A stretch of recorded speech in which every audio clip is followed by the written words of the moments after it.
शुक्लांबरधरं विष्णुं शशिवर्णं चतुर्भुजं प्रसन्नवदनं ध्यायेत् सर्वविघ्नोपशान्तये। गुरुब्रह्मा गुरुविष्णु गुरुदेवो महेश्वरः, गुरुसाक्षात् परब्रह्म तस्मै श्रीगुरवे नमः। ओम साईश्वराय विद्महे सत्यदेवाय धीमहि तन्नः सर्वः प्रचोदयात्। ओम भूर्भुवस्सुवः तत्सवितुर्वरेण्यं भर्गो देवस्य धीमहि धियो यो नः प्रचोदयात्। व्यासाय विष्णुरूपाय व्यासरूपाय विष्णवे नमो वै ब्रह्मनिधये वासिष्ठाय नमो नमः। कूजन्तं राम रामेति मधुरं मधुराक्षरम् आरुह्य कविताशकहं वन्दे वाल्मीकिकोकिलं। श्रुतिस्मृतिपुराणानाम् आलयं करुणालयं नमामि भगवत्पादां शङ्करं लोकशङ्करं। वागर्धाविव सम्पृक्तौ वागर्धप्रतिपत्तये जगतः पितरौ वन्दे पार्वती परमेश्वरौ। श्रीराम राम रामेति रमे रामे मनोरमे सहस्रनाम तत्तुल्यं रामनामवरानने। आपदामपहर्तारं दातारं सर्वसम्पदां लोकाभिरामं श्रीरामं भूयो भूयो नमाम्यहम्। यत्र यत्र रघुनाथकीर्तनं तत्र तत्र कृतमस्तकाञ्जलिं बाष्पवारि परिपूर्णलोचनं मारुतिं नमत राक्षसान्तकम्। वसुदेवसुतं देवं कंसचानूरमर्दनं देवकी परमानन्दं कृष्णं वन्दे जगद्गुरुम्।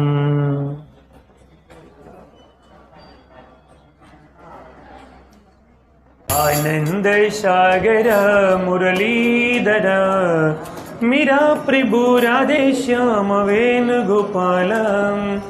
जय बोलो भगवान श्री सत्य साई बाबा जी की जय।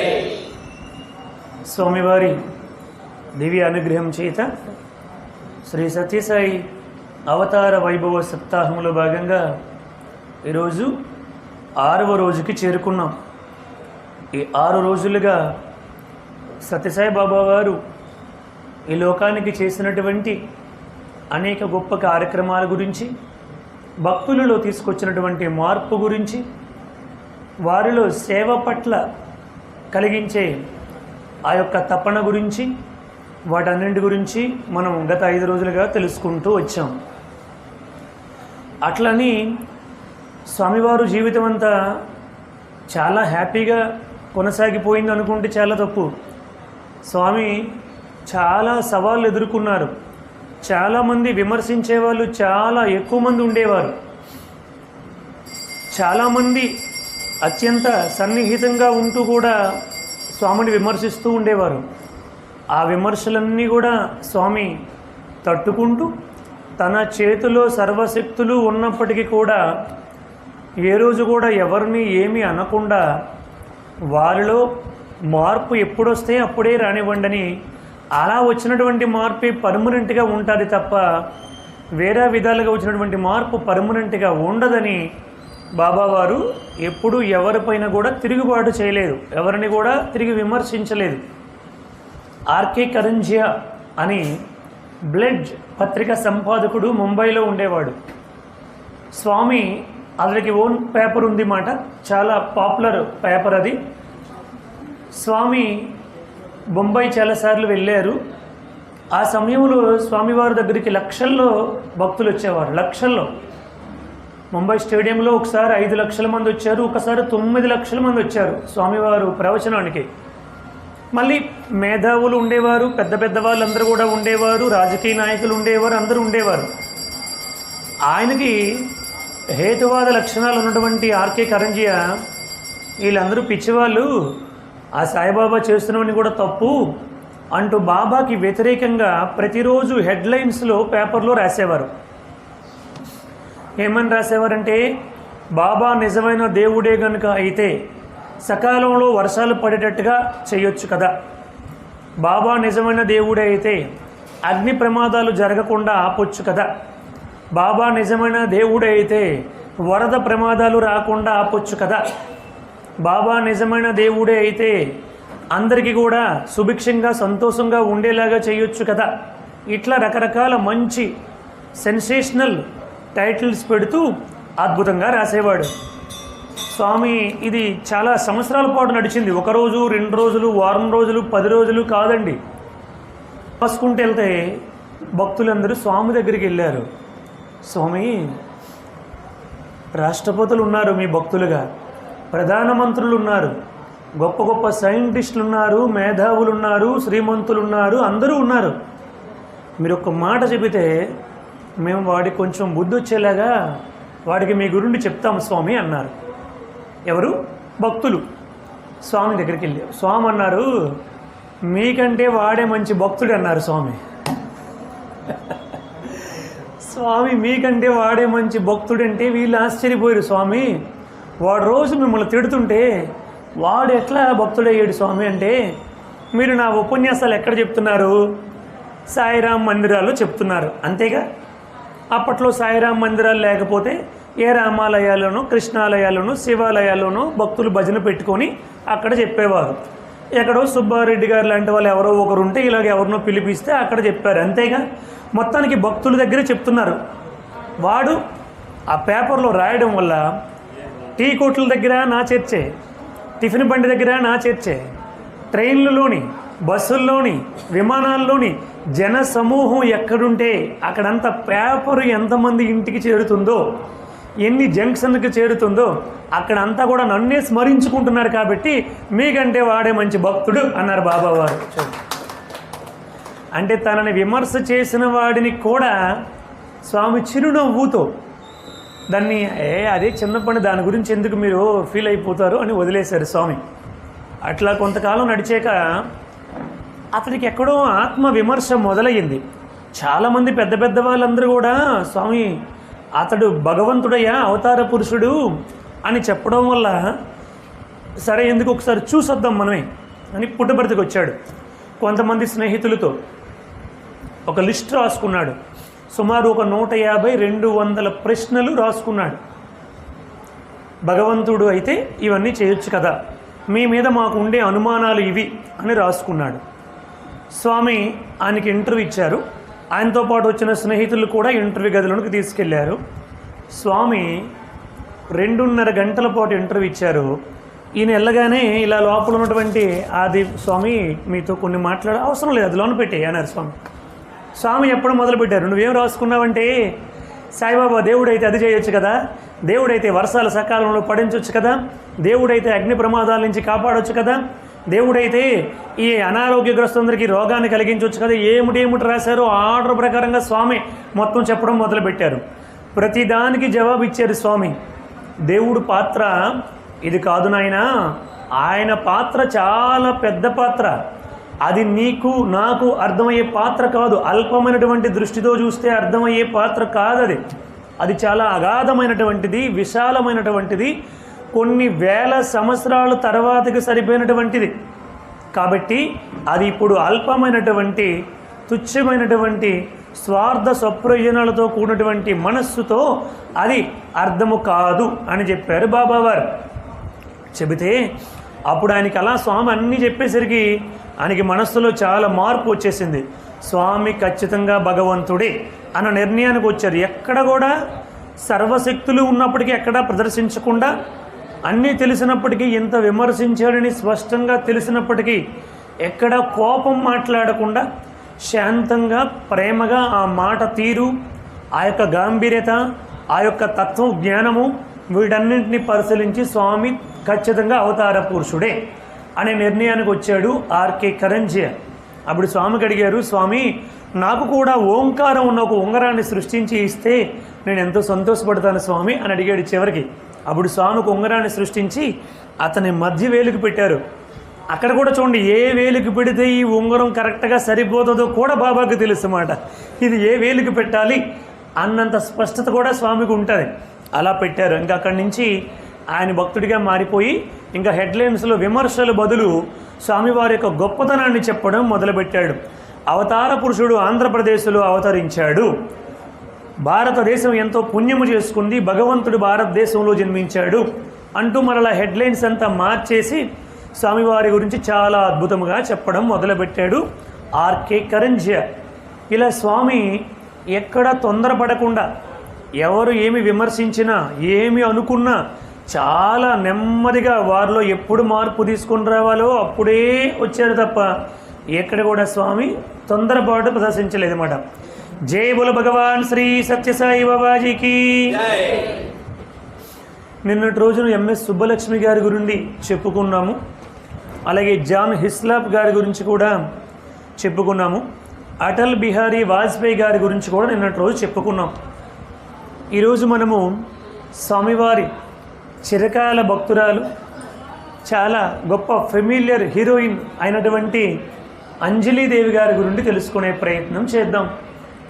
అంజలీదేవి తెలియనటువంటి వాళ్ళు ఇక్కడ బహుశా ఎవరు ఉండరని నేను అనుకుంటున్నాను. అంత గొప్ప పాత్రలతో అందరి మనస్సులలో కూడా చిరస్థాయిగా నిలిచిపోయింది అంజలీదేవి. ఈవిడ 1927 తూర్పుగోదావరి జిల్లా పెద్దాపురంలో జన్మించారు. ఈవిడ 1927, బాబాగారు 1926. అంటే బాబాగారి కంటే వయసులో ఒక ఏడాది పాటు పెద్ద అంజలీదేవి గారు, భౌతిక దేహానికి నేను మాట్లాడుతున్నటువంటిది. అటువంటి అంజలీదేవి గారు 1963 వచ్చేసరికి తీవ్రమైన ఆర్థిక సమస్యల్లో ఇరుక్కున్నారు. కొన్ని సినిమాలు తీసి చాలా నష్టపోయారు. ఎవరికి చెప్పుకోలేనటువంటి కష్టాలు, భరింపరాని భయాందోళనలతో, నష్టాలతో, కష్టాలతో జీవితాన్ని కొనసాగిస్తున్నారు. 1963లో చిత్తూరు నాగయ్య గారని అప్పటికే స్వామివారికి భక్తులు. బాబాగారు చెన్నై వెళ్తే ఎన్నో ఉపన్యాసాలు చిత్తూరు నాగయ్య గారే తమిళంలోకి అనువాదం చేశారు బాబాగారి పక్కన నించొని. ఆయన వీళ్ళందరికంటే ముందు నుంచి వచ్చినటువంటి భక్తులు, 1945-50 ప్రాంతాల్లో వచ్చినటువంటి భక్తులు మాట చిత్తూరు నాగయ్య గారు. ఆయన చెప్పారు, అమ్మ అంజలి, నువ్వు ఒక్కసారి సాయిబాబా గారి దగ్గరికి రా. ఆయన సాక్షాత్తు అవతార పురుషుడు మా దృష్టిలో. నువ్వు అవన్నీ పక్కన పెట్టినా ఒకసారి ఆయన దర్శనం చేసుకుంటే ఆయన ఏమైనా నీ సమస్యలకి, నీ కష్టాలకి ఏమైనా పరిష్కారం చూపిస్తారనే నమ్మకం నాకు ఉంది. కాబట్టి రా అమ్మ అని చిత్తూరు నాగయ్య గారు చెప్పారు. అప్పుడు వెంకటముని అనేటువంటి ఒక భక్తుల ఇంట్లో బాబాగారు చెన్నై వచ్చారని తెలుసుకుని డిసెంబర్ నెలలో అంజలి గారు తన భర్త అయినటువంటి ఆదినారాయణ గారితో కలిసి, ఆయన పెద్ద మ్యూజిక్ డైరెక్టర్ ఆదినారాయణ గారు తెలుసు కదా, వాళ్ళిద్దరూ కలిసి వెళ్ళారు. వెళ్తే స్వామి వాళ్ళిద్దరిని ఎంతో ప్రేమగా ఆదరించి, వాళ్ళతో ఎంతో ప్రేమగా సంభాషించి ఒక రక్ష రేకును సృష్టించి ఆదినారాయణ గారికి కట్టారు. షిరిడీ సాయిబాబా వారు, సత్యసాయిబాబా వారు, విష్ణుమూర్తి 3 ఉన్నటువంటి ఒక ఉంగరాన్ని సృష్టించి అంజలీదేవి గారి చేతికి పెట్టారు. ఇక నుంచి మీ కష్టాలన్నీ కూడా తొలగిపోతాయి. మీకు ఎవరెవరు ఎలా మోసం చేశారు, మీరు ఎలా నష్టపోయారు, మీకు ఈ కష్టాలు ఎలా వచ్చాయి మొత్తం స్వామి చెప్పేశారు. మొత్తం ఆవిడ జీవితంలో ఏం జరిగిందని చెబితే స్వామి అలా చెబుతూ ఉంటే వాళ్ళు వెక్కి వెక్కి వెక్కి ఏడ్చుకుని స్వామి పాదాల పైన పడిపోయారంట. భగవంతుడే స్వయంగా మీ కష్టాలకి కారణాలు ఏమిటి, ఎలా వచ్చాయి మీ కష్టాలని వీళ్ళు చెప్పకుండా ఆయన చెప్పడం మొదలుపెట్టారు. అప్పుడు వీళ్ళంతా బాగా ఏడ్చేసి ఇంకా స్వామికి మహాభక్తులుగా మారిపోయారు.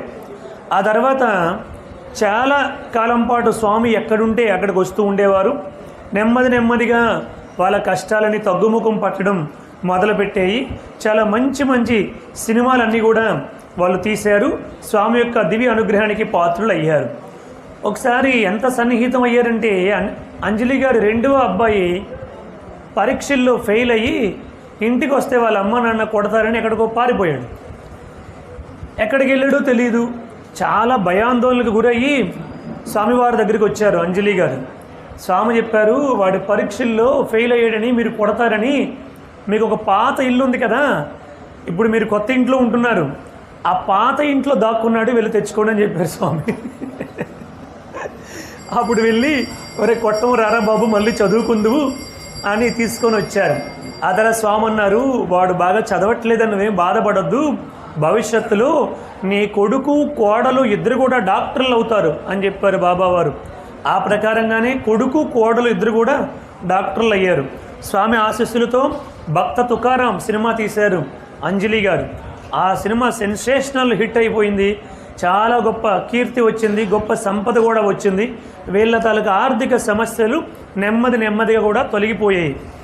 ఇలా స్వామి ఆశీస్సుల్ని పొందినటువంటి అంజలిదేవి భర్త గారికి ఒకసారి అనారోగ్యం వస్తే బాబావారు ఏమి బెంగపడకు, నీ మంగళసూత్రాన్ని నేను ఎల్లప్పుడూ కూడా కాపాడుతాను, నువ్వు నిశ్చింతగా ఉండు అని అభయప్రదానం చేశారు బాబావారు.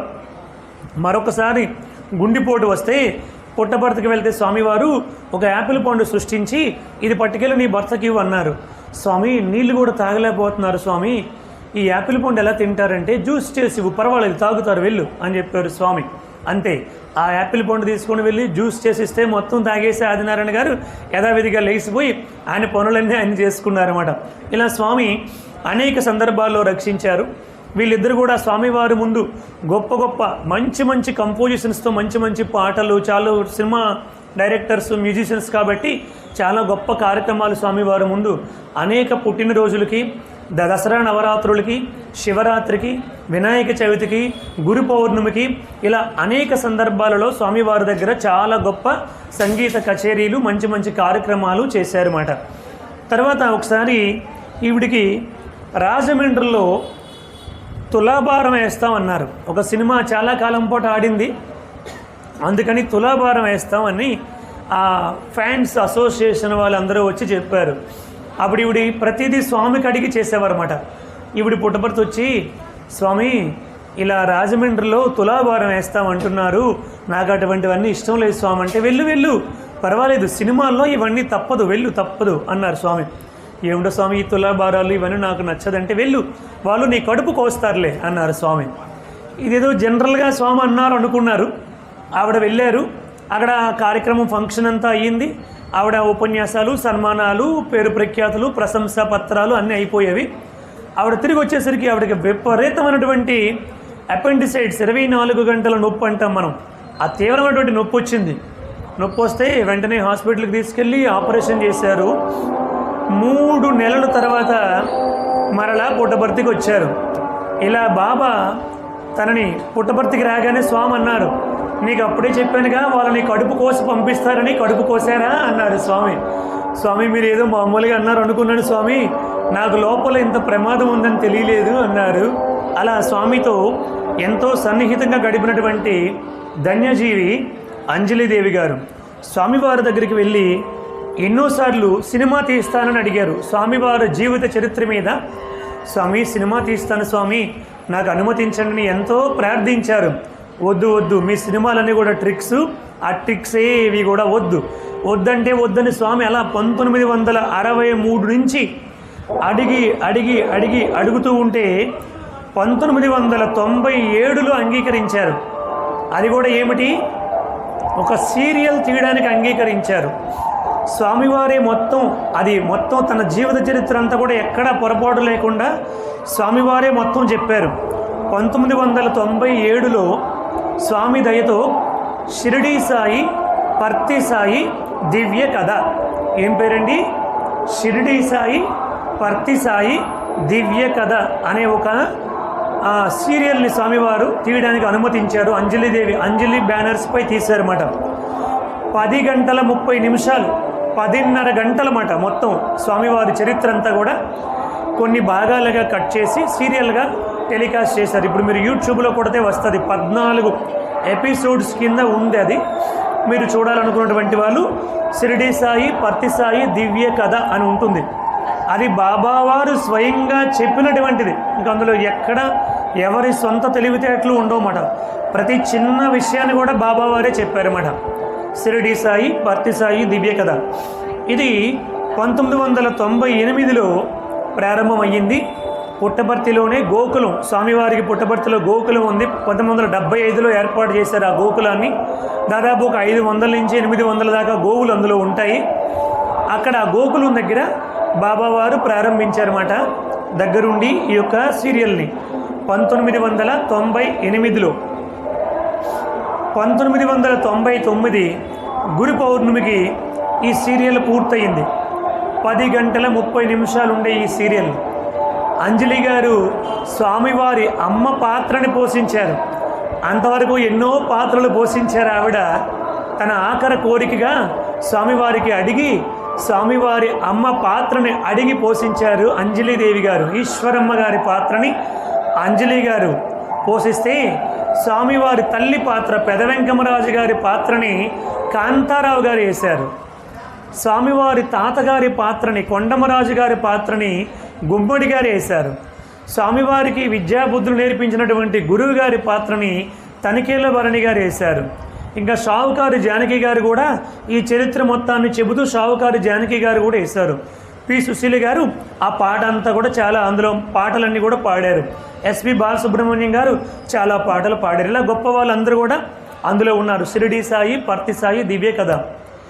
శివుడే సద్గురువై షిరిడిలోన ఉన్న కదా, బవుడే బాంధవుడై పర్తిలోన ఉన్న కదా అని ప్రారంభమవుతుంది ఆ యొక్క చరిత్ర అంతా కూడా. అలా మురళీమోహన్ గారు స్వామివారి అన్నయ్య గారు శేషమరాజు గారు పాత్ర వేశారు. అక్కడ ఒక ఘట్టాన్ని మీకు చెప్పాలి. స్వామివారి అన్నయ్య శేషమరాజు గారు బాగా చదువుకున్నారు, తెలుగు పండిట్టు ఆ రోజుల్లో. ఆయన వాళ్ళ తమ్ముడు బాగా చదువుకోవాలని, ఎవరు మన స్వామి, మా తమ్ముడు బాగా చదువుకొని అందరి ముందు ఇంగ్లీష్లో గన గన గన గన మాట్లాడితే చూసి ఆనందించాలని కోరుకునేవారు. పాపం చాలా బాధపడేవారు. వీడు బాగా చదువుకోవచ్చు కదా, బాగా ప్రయోజకుడు అవ్వచ్చు కదా, మంచి ఉద్యోగం చేయొచ్చు కదా అనుకునేవారు వాళ్ళ అన్నగారు. అటువంటి పరిస్థితుల్లో ఈ పాత్రని ఆ తర్వాత ఆ స్వామి దేవుడని ఆయన తెలుసుకున్నారు.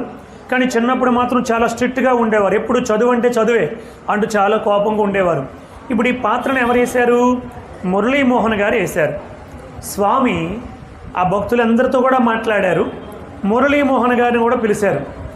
మురళీమోహన్ గారు ఒకసారి మీతో మాట్లాడాలని స్వామి ఇంటర్వ్యూ గదిలోనికి తీసుకెళ్లారు. చూడండి, మీరు మా అన్నయ్య గారు పాత్ర వేస్తున్నారు. మా అన్నయ్య గారు ఆయనకి మీసాలు ఉండవు, మీరేమి అనుకోకపోతే మీసాలు తీసేయండి అన్నారు స్వామి. స్వామి మీరు తీసేయమంటే మీసాలు ఏమిటి స్వామి, ఏదైనా తీసేస్తాను అన్నారు మురళీమోహన్ గారు. అప్పుడు స్వామి చెప్పారు, మీరేం అనుకోకపోతే మరొక మాట చెప్తాను అన్నారు. చెప్పండి స్వామి అని. మురళీమోహన్ గారు చాలా హై డిసిప్లైన్డ్ పర్సన్, తెలుసు కదా మీకు. అప్పుడు అట్లా మురళీమోహన్ గారికి అడిగారు. స్వామి చెప్పారు, మా అన్నయ్య చిన్నప్పుడు చదువుకునేటప్పుడు నా పైన కోప్పడిన మాట వాస్తవమే, కానీ అదంతా కూడా నాలో పరివర్తన తీసుకొని రావడానికి, నన్ను సన్మార్గంలో పెట్టడానికి నా పైన కోప్పడ్డారు, కానీ ఆయనకు వేరొక ఉద్దేశం ఏమీ లేదు. కాబట్టి మీరు దయచేసి ఆ కోపాన్ని ఎక్కువ చేసి చూపించకండి, కొంచెం ప్రేమగా చూపించండి అని చెప్పారు స్వామి. అంటే చూడండి, వారు అన్నగారి పైన ఆయనకి ఎంత ప్రేమో చూడండి. ఎందుకంటే సినిమాల్లో సహజంగా ఎవరి మీద కోపాన్ని చూపించాలంటే చాలా తీవ్రంగా కొట్టేసినట్టుగా చూపించాలి. ఉదాహరణకి ఒక దెబ్బ కొడితే 10 దెబ్బలు కొట్టినట్టు చూపిస్తేనే అక్కడ కోపం వ్యక్తం అవుతుంది కదండి. ఒక మాట అంటే మనకి ఎక్కదు కాబట్టి ఒక 10 సార్లు తిట్టినట్టుగా చూపిస్తేనే మనకి ఎక్కుతుంది. అందుకని అలా చూపిస్తారేమోనని స్వామి, అదంతా మా అన్నయ్య గారు నా మీద ప్రేమతో చేశారు, కాబట్టి మీరు మా అన్నయ్య నా మీద ద్వేషం చూపించినట్టుగా ఎక్కడా చూపించొద్దు అని అడిగారు. మురళీమోహన్ గారు ఇంటర్వ్యూలో అదంతా చెప్పి, వారి అన్నగారి పైన ఎంత ప్రేమ చూడండి స్వామివారికి. ఎందుకంటే భవిష్యత్తు తరాలు ఇవన్నీ చూస్తాయి కదా. ఏమంటారు, నాలాంటి వాడు ఉపన్యాసంలో సాయిబాబా గారిని వాళ్ళ అన్నయ్య గారు చాలా దెబ్బలు కొట్టేశారు అని చెప్తారు. అది కూడా స్వామికి ఇష్టం లేదు. మా అన్నయ్య నన్ను ఎప్పుడు కొట్టారు అని చూపించొద్దు అని చెప్పారన్నమాట స్వామి ఎంతో ప్రేమతో. ఆ పాత్రని అద్భుతంగా పోషించారు మన మురళీమోహన్ గారు. అలాగే బాబావారు అనేక ప్రాంతాలకి భక్తులందరినీ కూడా తీసుకుని వెళ్ళారు. 1961 జూన్ 7వ తేదీ నాడు బద్రీ యాత్రకి వెళ్ళారు. 1961 ఒకసారి ఊహించుకోండి. 1961 అంటే అప్పుడు మన దేశం ఎట్లా ఉంది, మనం ఎట్లా ఉన్నాము, ఈ యొక్క వాతావరణం పరిస్థితి ఎట్లా ఉంది, బస్సులు ఎట్లా ఉన్నాయి, ట్రైన్స్ ఎట్లా ఉన్నాయి, మన ఆర్థిక స్థితిగతులు ఎట్లా ఉన్నాయి ఒక్కసారి ఊహించుకోండి. 1961 జూన్ 7వ తేదీ నాడు సుమారు 200 మంది భక్తులతో కలిసి అప్పటి ఉత్తరప్రదేశ్ గవర్నర్ గారైనటువంటి శ్రీ బూర్గుల రామకృష్ణారావు గారి పర్యవేక్షణలో, అంటే వారే మొత్తం ఆ టూర్ మొత్తం ప్లాన్ అంతా వారిదే, వారి పర్యవేక్షణలో స్వామి తన తల్లి అయినటువంటి ఈశ్వరమ్మ గారిని కూడా తీసుకొని, వాళ్ళ సోదరులిద్దరిని కూడా తీసుకుని, అంటే వాళ్ళ అక్కలిద్దరు కూడా వెంకమ్మ పార్వతమ్మ గారిని వాళ్ళు కూడా తీసుకొని స్వామివారు ఆ యొక్క బద్రీ యాత్రకి వెళ్ళారు. 1900 ఈ బద్రీ యాత్రకి 61లో వెళ్ళారు కదా. దీనికి పూర్వం 58లోనే పుట్టపర్తిలో చిత్రావతి నది ఇసుకలో కూర్చున్నప్పుడు బాబావారు ఒకసారి అన్నారు, మీ అందరికీ కూడా భవిష్యత్తులో నారాయణుడు తపస్సు చేసినటువంటి ప్రదేశాన్ని చూపిస్తాను అన్నారంట. అప్పుడు వాళ్ళకి అర్థం కాలేదు. ఆ తర్వాత స్వామి ఆ 200 మంది భక్తుల్ని స్వామి స్వయంగా సెలెక్ట్ చేశారు. ఎవరెవరు నాతో బద్రీకి రావాలి అనేది స్వామి నిర్ణయించారు. ఆ ప్రకారంగా వాళ్ళందరినీ స్వామి అక్కడి నుంచి బయలుదేరి చెన్నై వెళ్ళి, చెన్నై నుంచి అందరూ కలిసి ఢిల్లీ వెళ్ళి, ఢిల్లీలో కలుసుకునేలాగా స్వామివారు విమానంలో ఢిల్లీ వచ్చినట్టుగా ఢిల్లీ నుంచి అందరూ కలిసి వెళ్ళేలాగా ప్లాన్ చేశారన్నమాట. అలా స్వామి వెళ్ళారు. మధ్యలో చాలా అద్భుతాలు చూపించారు. మనం ప్రధానమైన ఘట్టాన్ని మాట్లాడుకుంటే 1961 జూన్ 17వ తేదీ నాడు ఈ యొక్క బృందం అంతా కూడా బద్రీ చేరుకుంది. వాళ్ళందరూ కూడా బూర్గుల రామకృష్ణారావు గారు గవర్నర్ గారు కూడా ఉన్నారు. స్వామి యొక్క దివ్యత్వం అప్పటికే అంతా వ్యాపించింది.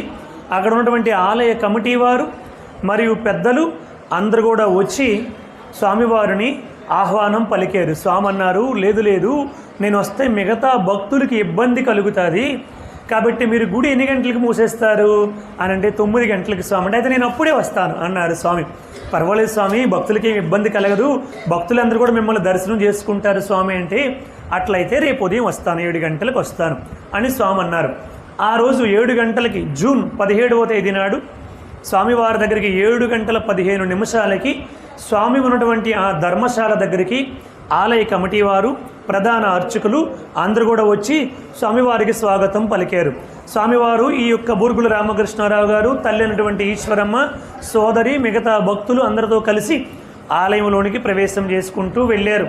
భక్తులందరూ కూడా చూసి పరమానంద భరితులయ్యారు.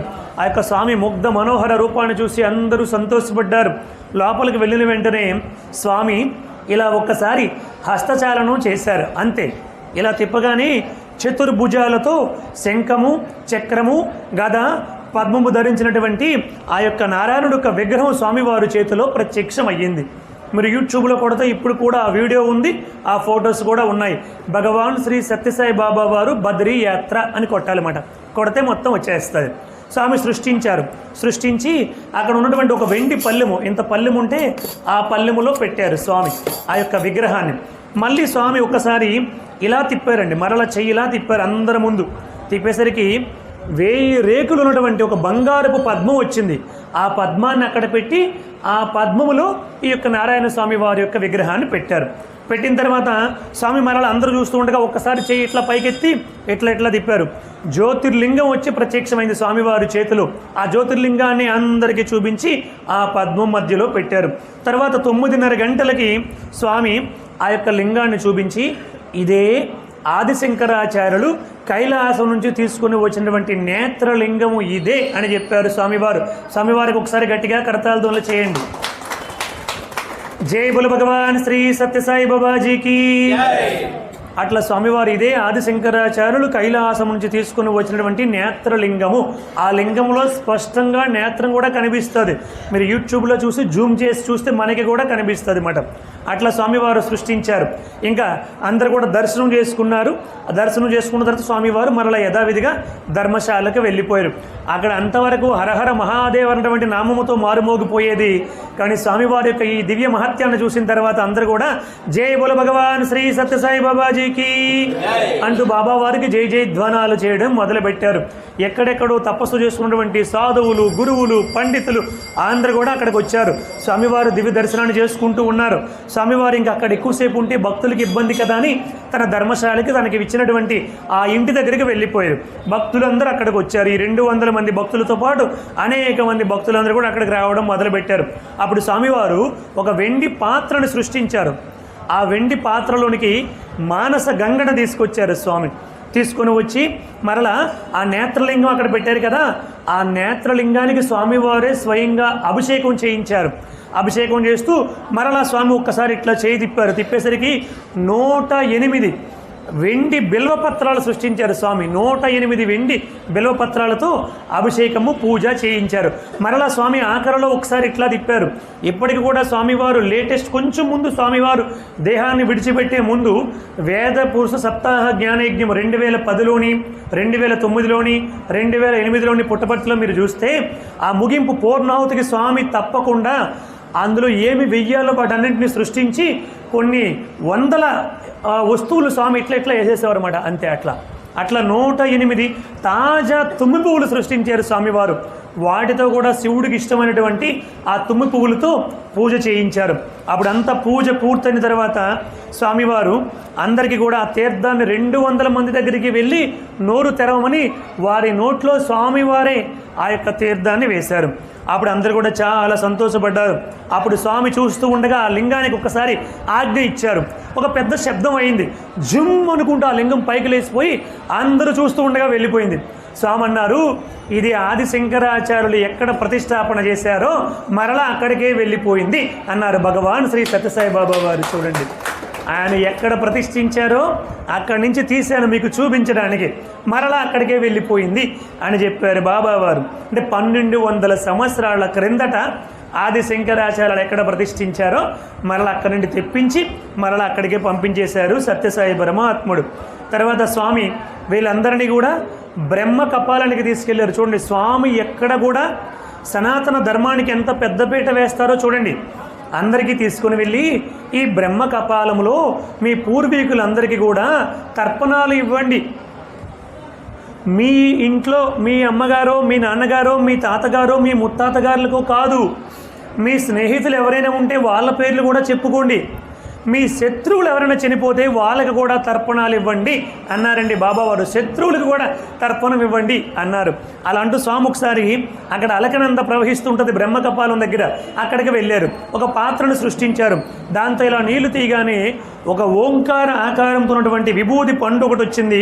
దాంతోపాటు నువ్వులు కూడా ప్రత్యక్షమయ్యాయి అందులోని. స్వామి ఇలా ముంచగానే వాటిని తీసుకొచ్చి అందరికీ కొంచెం వేసి ఇచ్చి మీరందరూ కూడా తర్పణాలు ఇవ్వండి అని చెప్పారు. ఆ విధముగా బద్రీ యాత్ర అత్యంత వైభవోపేతంగా 1961 జూన్ 7వ తేదీ నుండి 1961 జూన్ 19వ తేదీ వరకు అద్భుతంగా జరిగింది. స్వామి ఎన్నో అద్భుతాలు చూపించారు. ఒక పెద్ద కొండ చర్య విరిగి పడిపోబోతుందని స్వామి వారికి తెలిసి రండి అందరూ తొందరగా వచ్చేయండి అన్నారు స్వామి. వీళ్ళకేం అర్థం కాలేదు, స్వామి ఏమిటి ఇంత గాబర పెడుతున్నారని.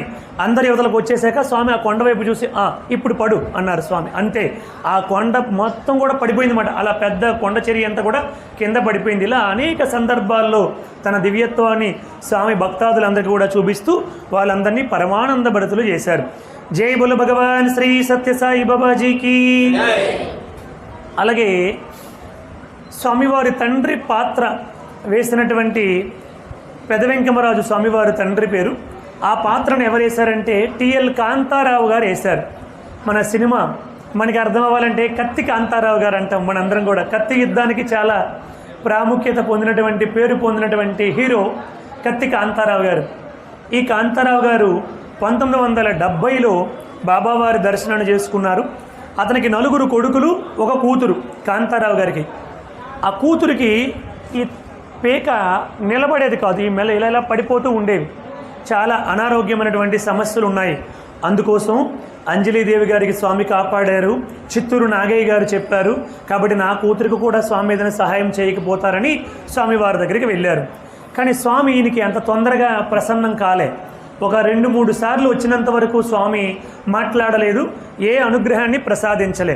అయినా వదిలిపెట్టకుండా ఆయన మాత్రం స్వామివారి వెనకాతల వెళ్తూ ఉండేవారు. అప్పుడు ఒకసారి స్వామి 1972లో అంజలి గారి ఇంట్లో ఉండేటప్పుడు వెళ్ళి, స్వామి నా పాపకి కొంచెం సహాయం చేయండి స్వామి, ఆరోగ్యం బాగలేదంటే, స్వామి నేను చూసుకుంటానులే అంతా, నేనే వివాహం కూడా ముహూర్తం కూడా నేనే పెడతాను అని చెప్పారు స్వామి.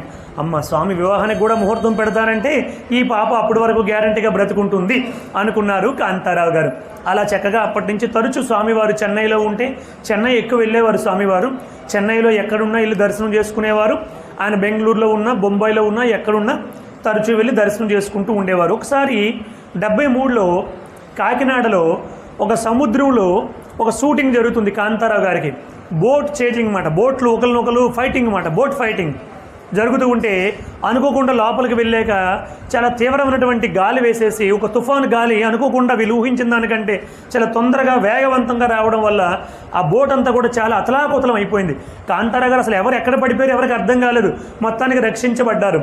అప్పుడు స్వామి ఒక ఉత్తరాన్ని రాశారు కాంతారావు గారి భార్య లీలమ్మ గారికి. ఏమని రాశారంటే, చూడు కాంతారావుని సాహసాలు చేయొద్దని చెప్పు.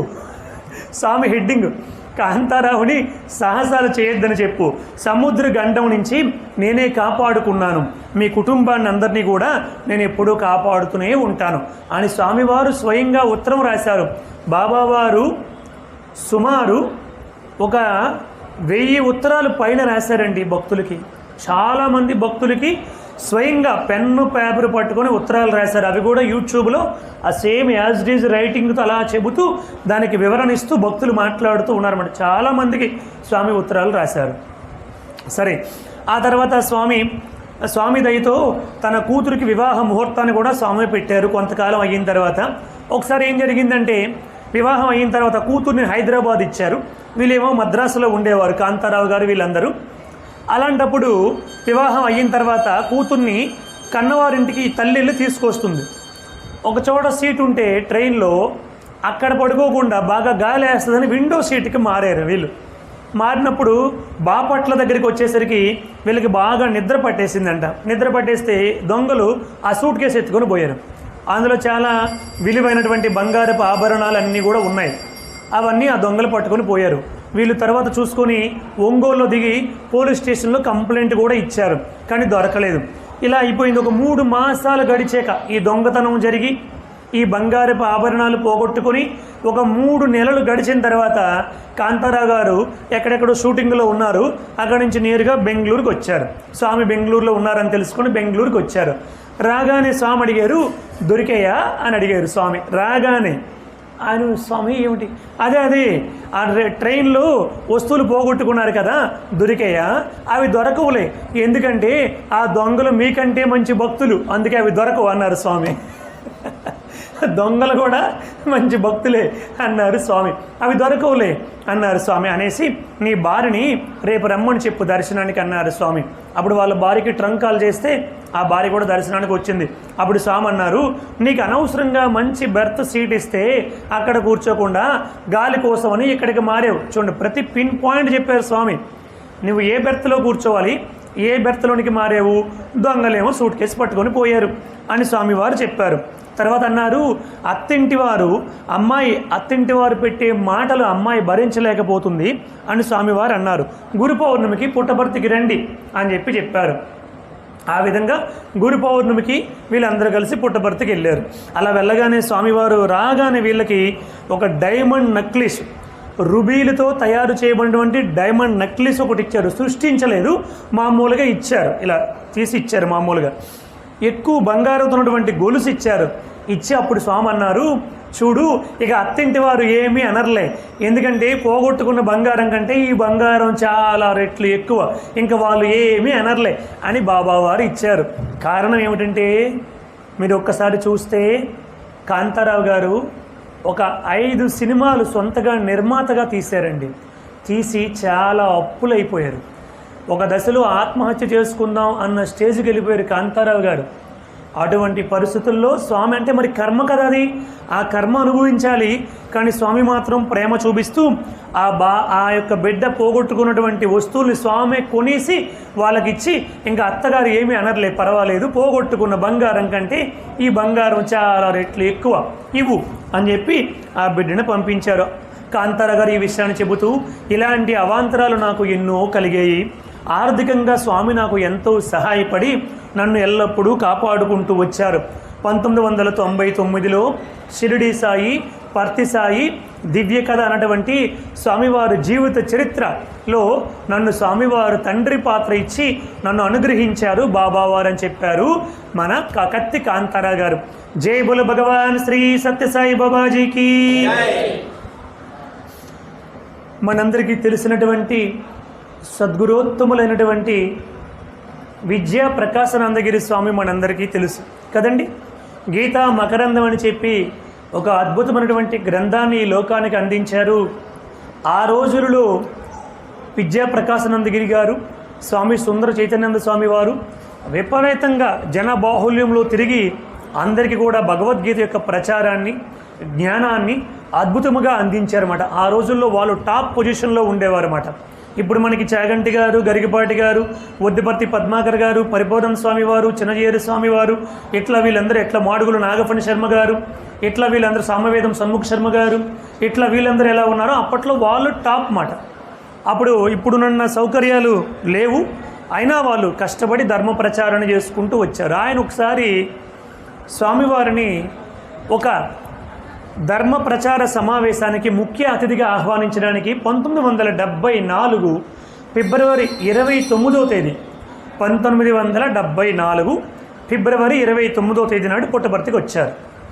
అప్పుడు వారితో పాటు ఎవరున్నారంటే విఎస్ఆర్ మూర్తి గారని, దాదాపు ఒక 50-60 దేశాలకు వెళ్ళి ధర్మ ప్రచారం చేసినటువంటి ఆధ్యాత్మిక శాస్త్రవేత్త. ఆయన స్పిరిచువల్ సైంటిస్ట్ అంటారు ఆయన్ని. చాలా గొప్ప వ్యక్తి, బాగా చదువుకున్నటువంటి వ్యక్తి. పెద్ద పెద్ద అమెరికా యూనివర్సిటీల్లో కూడా వెళ్ళి వాళ్ళందరికీ కూడా తత్వాన్ని బోధించినటువంటి వారు అన్నమాట విఎస్ఆర్ మూర్తి గారు. హైదరాబాదు ఇప్పటికి కూడా యూట్యూబ్లో కొన్ని వేల ప్రవచనాలు ఉన్నాయి వారివి. వారు కూడా పుట్టపర్తిలో ఉన్నారు. సరే, అప్పుడు విద్యాప్రకాశానందగిరి గారు స్వామివారి దగ్గరికి వెళ్ళి, స్వామి ఇలా అఖిల భారత సాధు సంఘానికి సంబంధించినటువంటి ఒక మీటింగ్ పెడుతున్నాము, మీరు రావాలి స్వామి అని అడిగారు. అడిగితే స్వామి అన్నారు, అయితే ఈ సమావేశం ఎవరి కోసం ఈ సమావేశం అని అడిగారు స్వామి.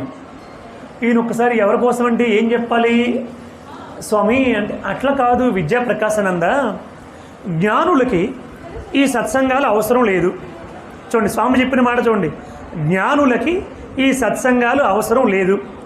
అజ్ఞానికి వాడు వచ్చినా వాడు వినడు, వాడు విన్నా ఉపయోగం లేదు. మరి జ్ఞానికి అవసరం లేదు, అజ్ఞానికి అవసరం లేదు, మరి ఎవరికి ఈ సమావేశం అని అడిగారు స్వామి. అప్పుడు విద్యాప్రకాశానందగిరి గారికి ఏం చెప్పాలో తెలియక, స్వామి ఇటు అజ్ఞానము ఇటు జ్ఞానములో కొట్టుమిట్టు వాడుతున్నటువంటి వాళ్ళ కోసం ఈ సమావేశం అని చెప్పి అన్నారు.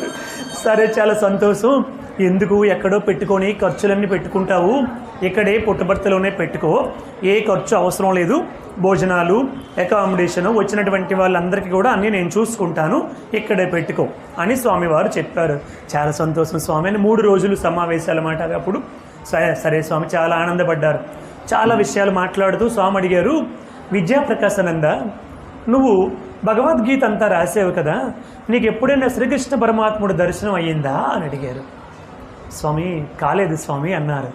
అప్పుడు స్వామి, ఇంత సేవ చేస్తున్నావు, నీకు దర్శనం కాకుంటే ఎట్లా అని సత్యసాయి పరమాత్ముడే వటపత్ర బాలకృష్ణుడిగా విద్యాప్రకాశానందగిరి గారికి దర్శనాన్ని ప్రసాదించారు. ఆ దర్శనము చూసి ఆయన బ్రహ్మానంద స్థితిలోనికి వెళ్ళిపోయి అలా పరమానందంగా అక్కడ కూలబడిపోయి అలా ఉండిపోయారన్నమాట. అప్పుడు స్వామి ఆయన బ్రహ్మానంద స్థితికి వెళ్ళారు. ఆ ఆనందం చాలాసేపు ఉంటుంది, కొద్దిసేపు తర్వాత నువ్వు జాగ్రత్తగా నీ రూములోకి తీసుకొని వెళ్ళని విఎస్ఆర్ మూర్తి గారికి అప్పచెప్పారు. ఆయన అలాగే ఉంటాడు, కొన్ని గంటలు ఉంటాడు ఆ ఆనందములో. ఆయన జాగ్రత్తగా నీ రూముకి తీసుకొని వెళ్ళు, ఇది 24 గంటల సేపు ఉంటుంది, కొన్ని గంటల తర్వాత నడవగలుగుతాడు, నీ రూముకి తీసుకొని వెళ్ళి భద్రంగా పెట్టుకో, మరలా 24 గంటల తర్వాత బాహ్య స్మృతి కలుగుతుంది అని బాబావారు చెప్పారు. జై బోల భగవాన్ శ్రీ సత్యసాయి బాబాజీకి. ఇలా స్వామి ఎన్నో అద్భుతాలు చేశారు, ఎన్నో మహిమలు చూపించారు. ఎందుకోసం చూపించారు? అన్ని లక్షల కోట్ల మహిమలు చూపిస్తే తప్ప మనం మారమని ఆయనకి తెలుసు కాబట్టి. మనమే గట్టిగా చప్పట్లు కొట్టుకోండి ఒకసారి.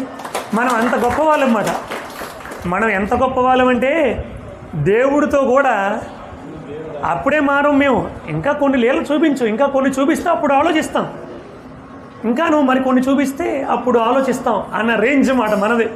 అందుకని దేవుడు కూడా అన్ని మహిమలు చూపించి చూపించి చూపించి అనేక జ్ఞానబోధలు చేసి చేసి చేసి, ఒరే నాయనా, అమూల్యమైన ఈ మానవ జన్మ 83,99,999 జన్మల తర్వాత నీకు జన్మ వచ్చిందిరా. ఈ జన్మని దుర్వినియోగం చేసుకుంటే మరలా వెనక్కి వెళ్ళిపోతావు. సద్వినియోగం చేసుకోమని చెప్పడానికే అవతార పురుషుడే మీ మధ్యకు వచ్చి చెబుతున్నాడురా, సద్వినియోగం చేసుకుంటారా అని సత్యసాయి పరమాత్ముడు మనం ఎక్కడుంటే అక్కడికి ఆయన వచ్చి మన 3 లక్షల కిలోమీటర్లు పర్యటించారండి బాబావారు. 3 లక్షల కిలోమీటర్లు ఇంతవరకు ఎవరు అంత ప్రయాణం చేయలేదన్నమాట. అంత పర్యటించి మొత్తం భారతదేశం మొత్తం కూడా తిరిగారు. ప్రపంచంలో ఏ దేశానికి వెళ్ళలేదు. ఎవరైనా కొంచెం బాగా ఉపన్యాసం వస్తే, కొంచెం జ్ఞానం రాగానే మొట్టమొదటి వెళ్ళేది ఎక్కడికంటే అమెరికాకి వెళ్తారు కదండి. అది సంపన్న దేశము. అక్కడికి వెళ్తే చాలా పేరు ప్రఖ్యాతులు వస్తాయి. అందరికీ కూడా బాగా చెప్పడానికి కూడా అవకాశం ఉంటుంది కాబట్టి వెళ్తారు. కానీ ఒకే ఒక దగ్గరికి వెళ్ళారు స్వామి, సౌత్ ఆఫ్రికా వెళ్ళారు. సౌత్ ఆఫ్రికా ఎవరు వెళ్ళరు అన్నమాట. కానీ స్వామి సౌత్ ఆఫ్రికా వెళ్ళారు. ఎందుకంటే ఆవిడ ఒక నియంత పరిపాలించేవాడు సౌత్ ఆఫ్రికాని. వాడికి ఎదురొచ్చినటువంటి వాళ్ళని చంపేసి వాళ్ళ తలకాయలు ఫ్రిడ్జ్లో పెట్టుకొని వాడికి కావాల్సినప్పుడు ఫోర్క్తో కొంచెం కొంచెం తినేవాడట. అంత మూర్ఖుడాడు ఆ సౌత్ ఆఫ్రికా అధ్యక్షుడు. వాడిని మార్చడానికి స్వామి సౌత్ ఆఫ్రికా వెళ్ళి వాడింట్లోనే వారం రోజులు ఉన్నారు స్వామి. అప్పుడు వాళ్ళు పరివర్తన తీసుకొని వచ్చారు. భగవంతుడు అంత సుదీర్ఘంగా ఆలోచన చేస్తాడు అన్నమాట. అలా ఎన్నో చేసుకుంటూ వచ్చారు స్వామి. కానీ అల్పజ్ఞులైనటువంటి మానవులు ఏమంటారంటే, ఉదాహరణకి మనం ఆలోచించుకుందాము. అవతార పురుషుడు ఒక్క కాశీలోనే ఉన్నాడు అనుకోండి, యూపీలో. మరి ఈ ప్రాంతం వాళ్ళందరూ కూడా కాశీ వెళ్ళగలుగుతారా? ఇప్పుడు మనము ఉత్సవం చేస్తాము కదా, ఊర్లో గ్రామాల్లో గ్రామ సంకీర్తన చేస్తాము, లేదా ఊరేగింపు చేస్తాము.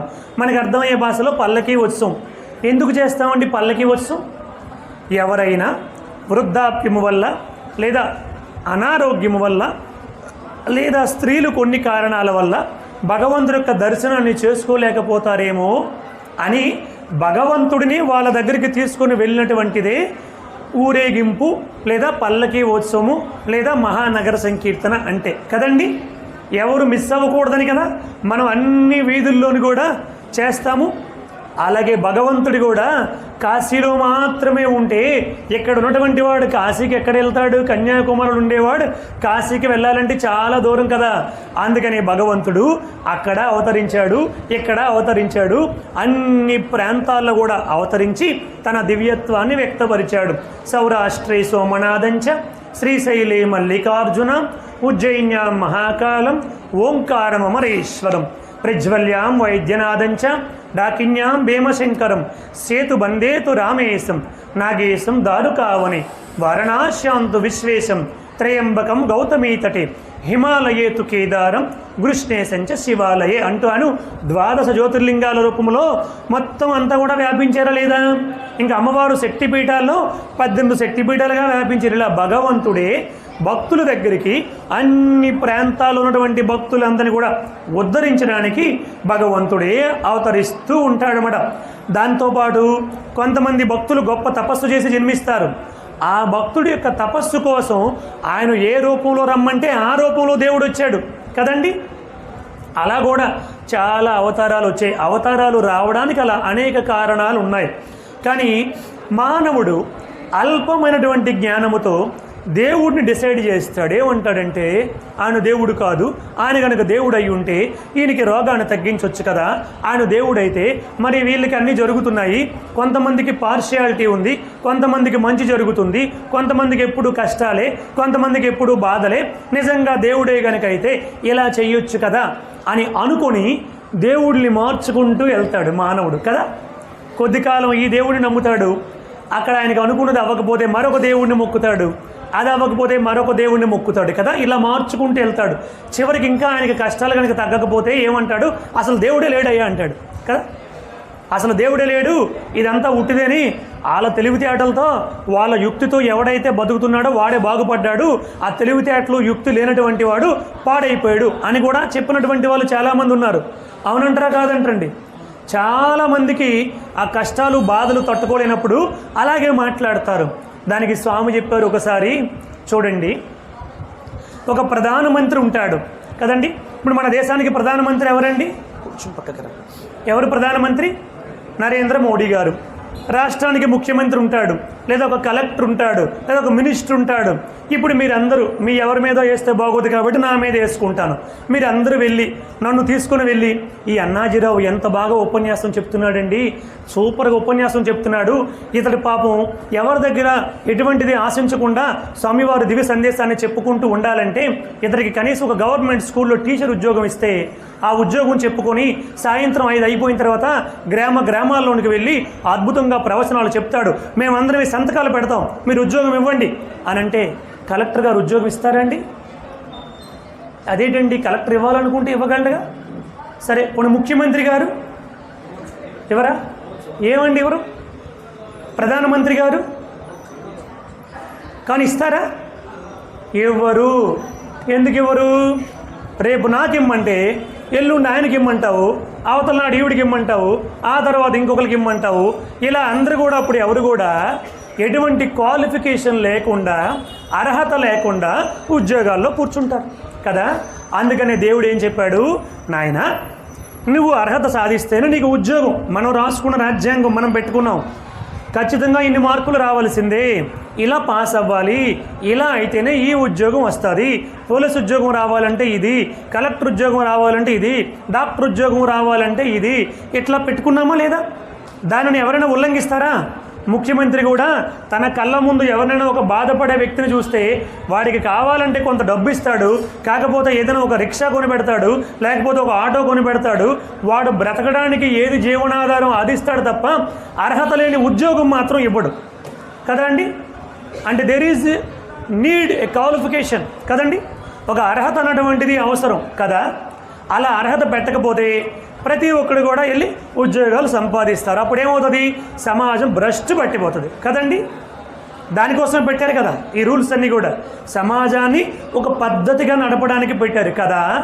మనము రాసుకున్నటువంటి మన రాజ్యాంగాన్ని మనమే ఇలా రాసుకుంటే మరి దేవుడు ఎవరంటే వాళ్ళు వెళ్ళి నాకు అది ఇచ్చేవచ్చు కదా, నాకు ఇది ఇచ్చేవచ్చు కదా, నాకు ఉద్యోగం ఇచ్చేవచ్చు కదా, నాకు డబ్బు ఇచ్చేవచ్చు కదా, నాకు మంచి తెలివితేటలు ఇచ్చేవచ్చు కదా, నేను ఇప్పుడు ఇలా కళ్ళు మూసి కళ్ళు తెరిచేలోపు చాగంటి కోటేశ్వరలాగా ఒక 10,000 శ్లోకాలు చెప్పేవచ్చు కదా అని నేను కోరుకుంటే, లేకపోతే ఎవరెవరు కోరికలు వాళ్ళు కోరుకుంటే అప్పుడు ఇది ఎట్లా జరుగుతుంది? నాకు అనారోగ్యం తగ్గిపోవచ్చు కదా, లేకపోతే నాకు మంచి బంగ్లా వచ్చేవచ్చు కదా, మంచి కారు వచ్చేవచ్చు కదా, ఇట్లా కోరుతూ ఉంటారు. మనకు అవకాశం ఇస్తే ఎవరెవరి కోరికలు వాళ్ళకు ఉంటాయి కదా. అది దేవుడు ఎప్పుడు కూడా చెయ్యడు. కారణం ఏమిటి? దానికి ఒక నియమం ఉంది, దానికి ఒక పద్ధతి ఉంది. ఆ పద్ధతి ప్రకారంగానే దేవుడు ఎవరెవరిని ఎప్పుడు అనుగ్రహించాలో అనుగ్రహిస్తాడు తప్ప అడిగిన వాళ్ళందరికీ అనుగ్రహించుకుంటూ పోతే, అంత సులువుగా అనుగ్రహించుకుంటూ పోతే అప్పుడు చాలా సులువు అయిపోతుంది. ఇంకా ప్రతి ఒక్కరు ఇక్కడ కూర్చొని తిరుపతి వెళ్ళడు, బాలాజీ ఇక్కడికి రా అంటాడు. ఈయన మరి తిరుపతి వెళ్ళడు, ఈయన ఇక్కడే కూర్చొని బాలాజీ రా, ఊరికే రావద్దు, 4 లడ్డులు కూడా పట్టుకొని రా, మా వాళ్ళందరికీ పంచాలంటాడు ఇక్కడ కూర్చొని. బాలాజీ దర్శనం కావాలంటే నువ్వు తిరుపతి పోవాల్సిందే. నువ్వు తిరుపతి వెళ్ళి, నువ్వు మెట్లెక్కి, నువ్వు లైన్లో ఉండి, నువ్వు దర్శనం చేయాల్సిందే. నీకే కనుక ఆ హక్కు ఇచ్చాడనుకో అందరినీ నీ దగ్గరికి రమ్మంటావు కదా. నువ్వు ఎక్కడికి పోవు.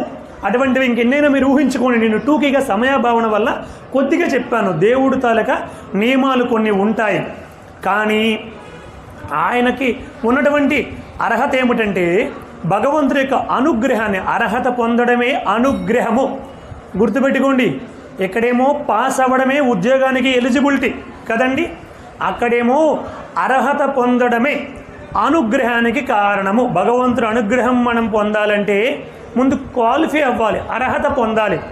ఏమిటా అర్హత? దేవుడు ఎలా చెప్పాడో అలా జీవించడమే ఆ అర్హత.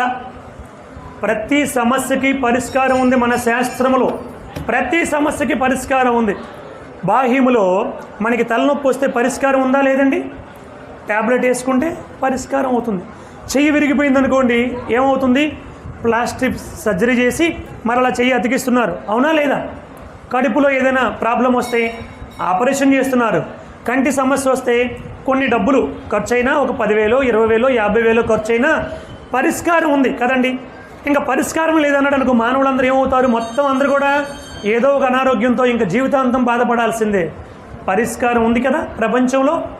అలాగే మనం అనుభవిస్తున్నటువంటి సమస్యలకి శారీరక, మానసిక, ఆర్థిక ఈ మూడు కష్టాలు. కొద్దిమందికి ఆధ్యాత్మిక, అంటే వాళ్ళు కోరుకుంటారు నేను చాలా గొప్ప ఆధ్యాత్మికంగా బాగా ఎదగాలి, అలా కోరుకునే వాళ్ళు పర్సెంట్ చాలా తక్కువ ఉంటుంది. ఈ మూడే ఎక్కువ మందికి ఉంటుంది. ఏమిటి? శారీరక సమస్యలు, ఆర్థిక సమస్యలు, మానసిక సమస్యలు. ఈ 3 సమస్యలతో ఉండేవాళ్ళు ఎక్కువ మంది ఉంటారు. ఆధ్యాత్మికంగా నేను బాగా పాడాలి, నేను అన్నీ చదువుకోవాలి, నాకు బాగా జ్ఞానం పెరగాలి, నాలో వైరాగ్యం రావాలి, నాలో కామ క్రోధ లోభ మోహ మదమాత్సర్యాలని కూడా తగ్గాలి అని కోరుకునే వాళ్ళు తక్కువ మంది ఉంటారు. అది ఆధ్యాత్మిక సమస్య. సరే, తర్వాత ఈ 4 కోరుకుంటారు భగవంతుణ్ణి: శారీరక, మానసిక, ఆర్థిక, ఆధ్యాత్మిక. వీటన్ని సమస్యలకి కూడా పరిష్కారం ఉంది. అది ఏమిటనేది మనం తెలుసుకోవాలి అంతే. అది తెలుసుకుని మనం కనుక ఆచరిస్తే మనందరం కూడా ఆ భగవంతుని యొక్క దివ్య అనుగ్రహము చేత ఆ సమస్యల నుంచి బయటపడతామని భగవాన్ శ్రీ సత్యసాయి బాబా వారు చెప్పారన్నమాట. జై బోలో భగవాన్ శ్రీ సత్యసాయి బాబాజీకి. ఒకసారి స్వామివారి దగ్గరికి ఒక సుప్రీంకోర్టు జడ్జి వచ్చారు బాబా వారి దగ్గరికి. సుప్రీంకోర్టు జడ్జి అంటే చాలా ప్రోటోకాల్ ఉంటుంది, చాలా పెద్దవారు గొప్పవారు. వాళ్ళు వచ్చారు. స్వామి అతనితో మాట్లాడుతూ అడిగారు, మీకు ఎన్ని లాస్ ఉంటాయి అని అడిగారు. ఆయన ఒకసారి ఆలోచించి, స్వామి చాలా లాస్ ఉంటాయని ఆ ప్రోటోకాల్ అంతా చెబుతూ ఒక 30-40 వేలు లాస్ ఉంటాయి అన్నారు స్వామికి. ఎన్ని ఉంటాయండి? 30-40 వేలు లాస్ సుప్రీంకోర్టు జడ్జి చెప్పారు. స్వామి అన్నారు, ఏమిటి మీకు 30-40 వేలు లాస్ ఉంటాయా?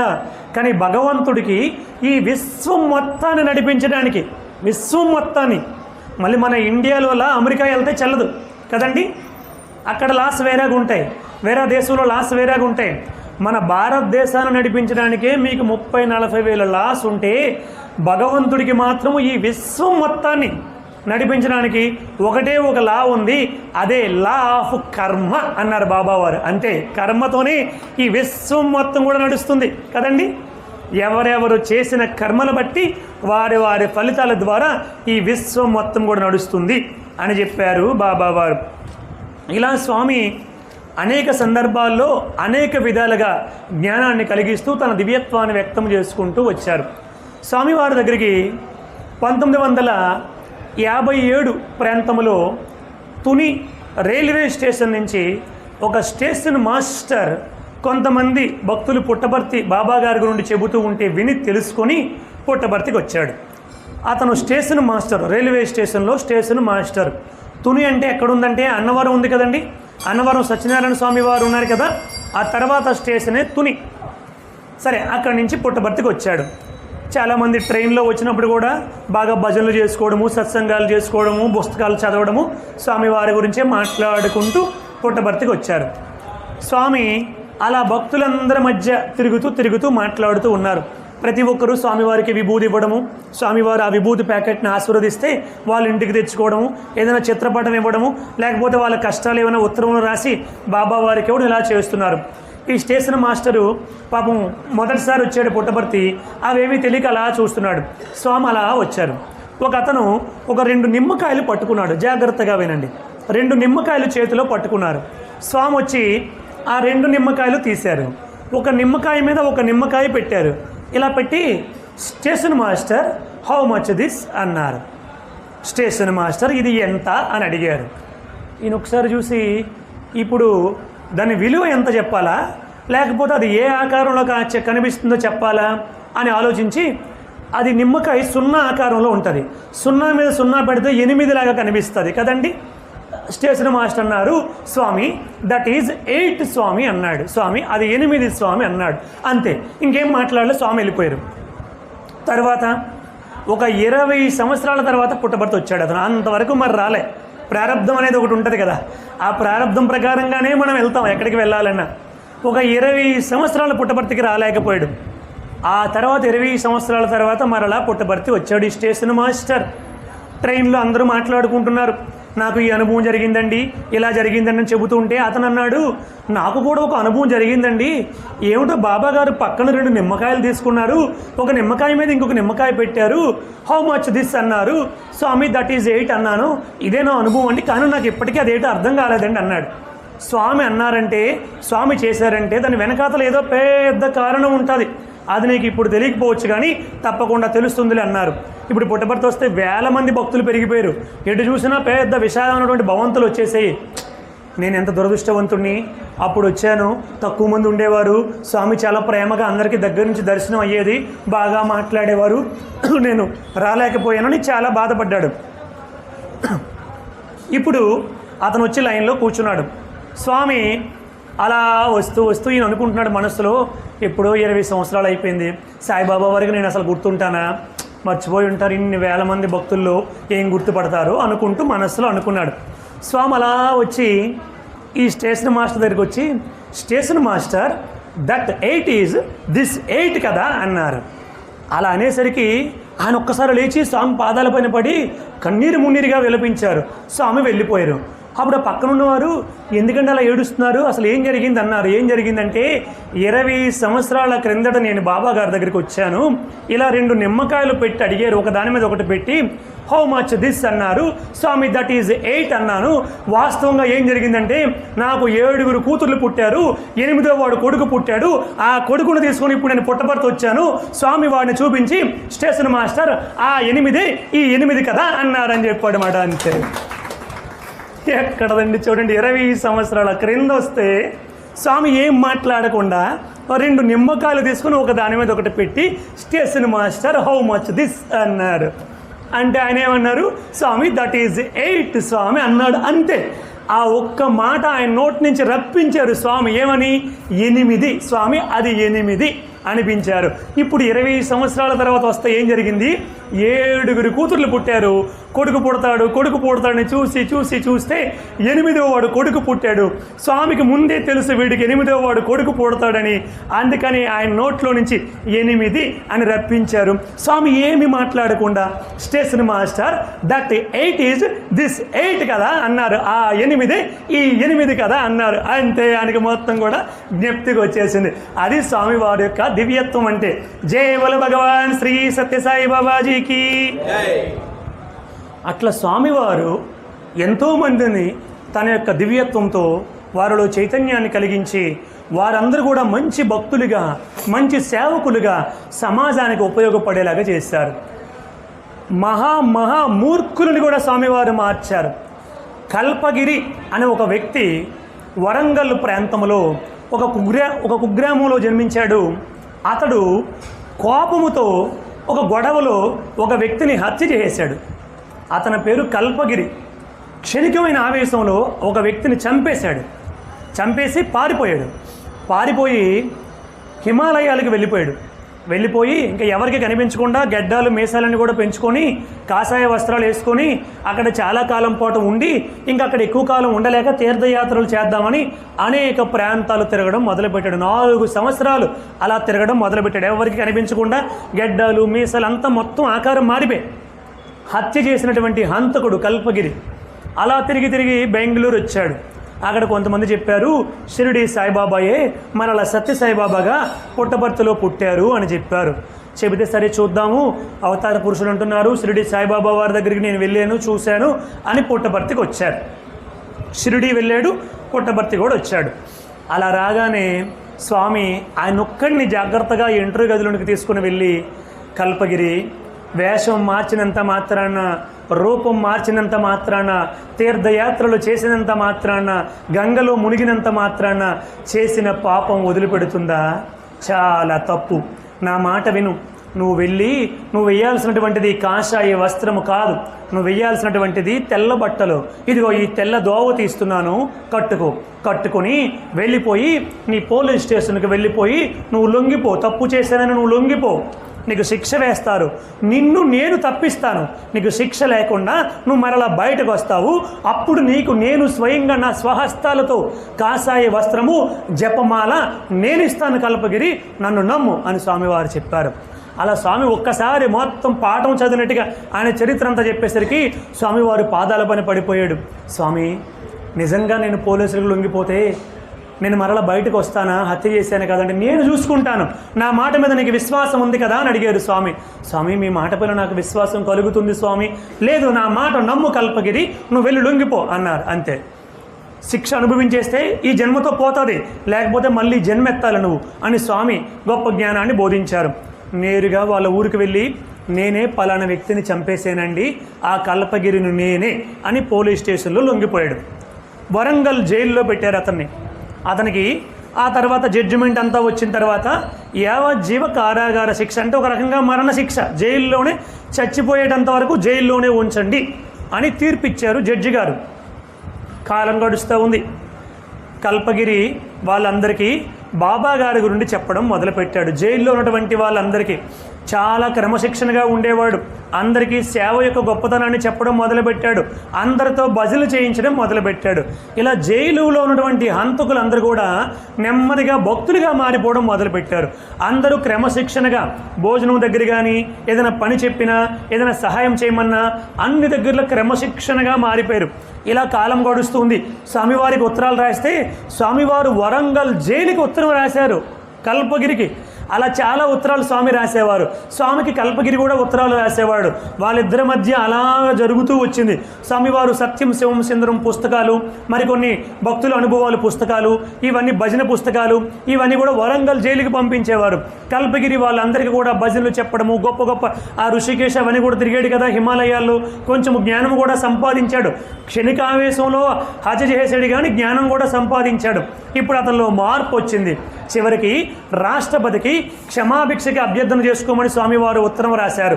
రాష్ట్రపతికి క్షమాభిక్ష పెట్టుకుంటే 2 సంవత్సరాల తర్వాత ఇతన్ని వదిలేయండి, ఇతను వచ్చిన తర్వాత మన జైల్లో అందరూ భక్తులుగా మారిపోయారు, చాలా క్రమశిక్షణతో ఉంటున్నారు కాబట్టి ఇతనికి నేను క్షమాభిక్ష పెడుతున్నాను అని రాష్ట్రపతి గారు ఆర్డర్ పాస్ చేశారు. అంటే కల్పగిరికి 2 సంవత్సరాల తర్వాత జైలు నుంచి విడుదలంటే దాదాపు ఒక 8 సంవత్సరాలు 10 సంవత్సరాలు శిక్ష అనుభవించాడు. నేరుగా పుట్టపర్తికి వచ్చారు. అప్పుడు స్వామి చెప్పారు, నా మాట పైన విశ్వాసం ఉంచావు కదా, కర్మ ఇక్కడతో పోయింది చూసావా, లేకపోతే వచ్చే జన్మకు కూడా ఈ కర్మ క్యారీ ఫార్వర్డ్ అవుతుంది, అప్పుడు ఎంతో కష్టపడాల్సి వస్తుంది, అందుకే నేను ఇప్పుడే అనుభవించే అని చెప్పాను కల్పగిరి. అంటే స్వామివారు పాదాల పనిపడి బోరున విలపించాడు. అప్పుడు స్వామి అతనికి కాషాయ వస్త్రాలు జపమాల ఇచ్చి ఇక నుంచి ప్రశాంతమైనటువంటి జీవితాన్ని గడుపుకో కల్పగిరి అని చెప్పి హంతకుడులో కూడా పరివర్తన తీసుకొచ్చినటువంటి సంపూర్ణ అవతారం భగవాన్ శ్రీ సత్యసాయి బాబా వారి అవతారం. జై బోలో భగవాన్ శ్రీ సత్యసాయి బాబాజీకి. ఇలా స్వామి అనేక మందిలో పరివర్తన తీసుకొని వచ్చారు. ఒకసారి ఒక ఫన్నీ ఇన్సిడెంట్ చెప్తాను. సమయం అయిపోయింది. సుబ్బారెడ్డి గారు నా వైపు తీక్షణంగా చూస్తున్నారు, కానీ మరి నాకు కొంచెం సమయం ఉంది కాబట్టి దాన్ని పూర్తి చేస్తాను. ఒక ఫన్నీ ఇన్సిడెంట్, ఫన్నీ అంటే జోక్. స్వామివారి దగ్గరికి ఒకసారి ఒక విచిత్రమైనటువంటి కేసు వచ్చింది. ఆ కేసు ఏమిటంటే ఒక వ్యక్తిది మెడలో గొలుసు పోయింది, చైన్ పోయింది. ఆ చైను ఎవరు దాశారో అతనికి తెలుసు, కానీ పోలీస్ స్టేషన్కి వెళ్ళి కంప్లైంట్ ఇచ్చాడు, నా చైన్ పోయిందండి, ఫలానా వ్యక్తి నా దగ్గర దాసేశాడు, అతని దగ్గరే చైన్ ఉందని చెప్పారు.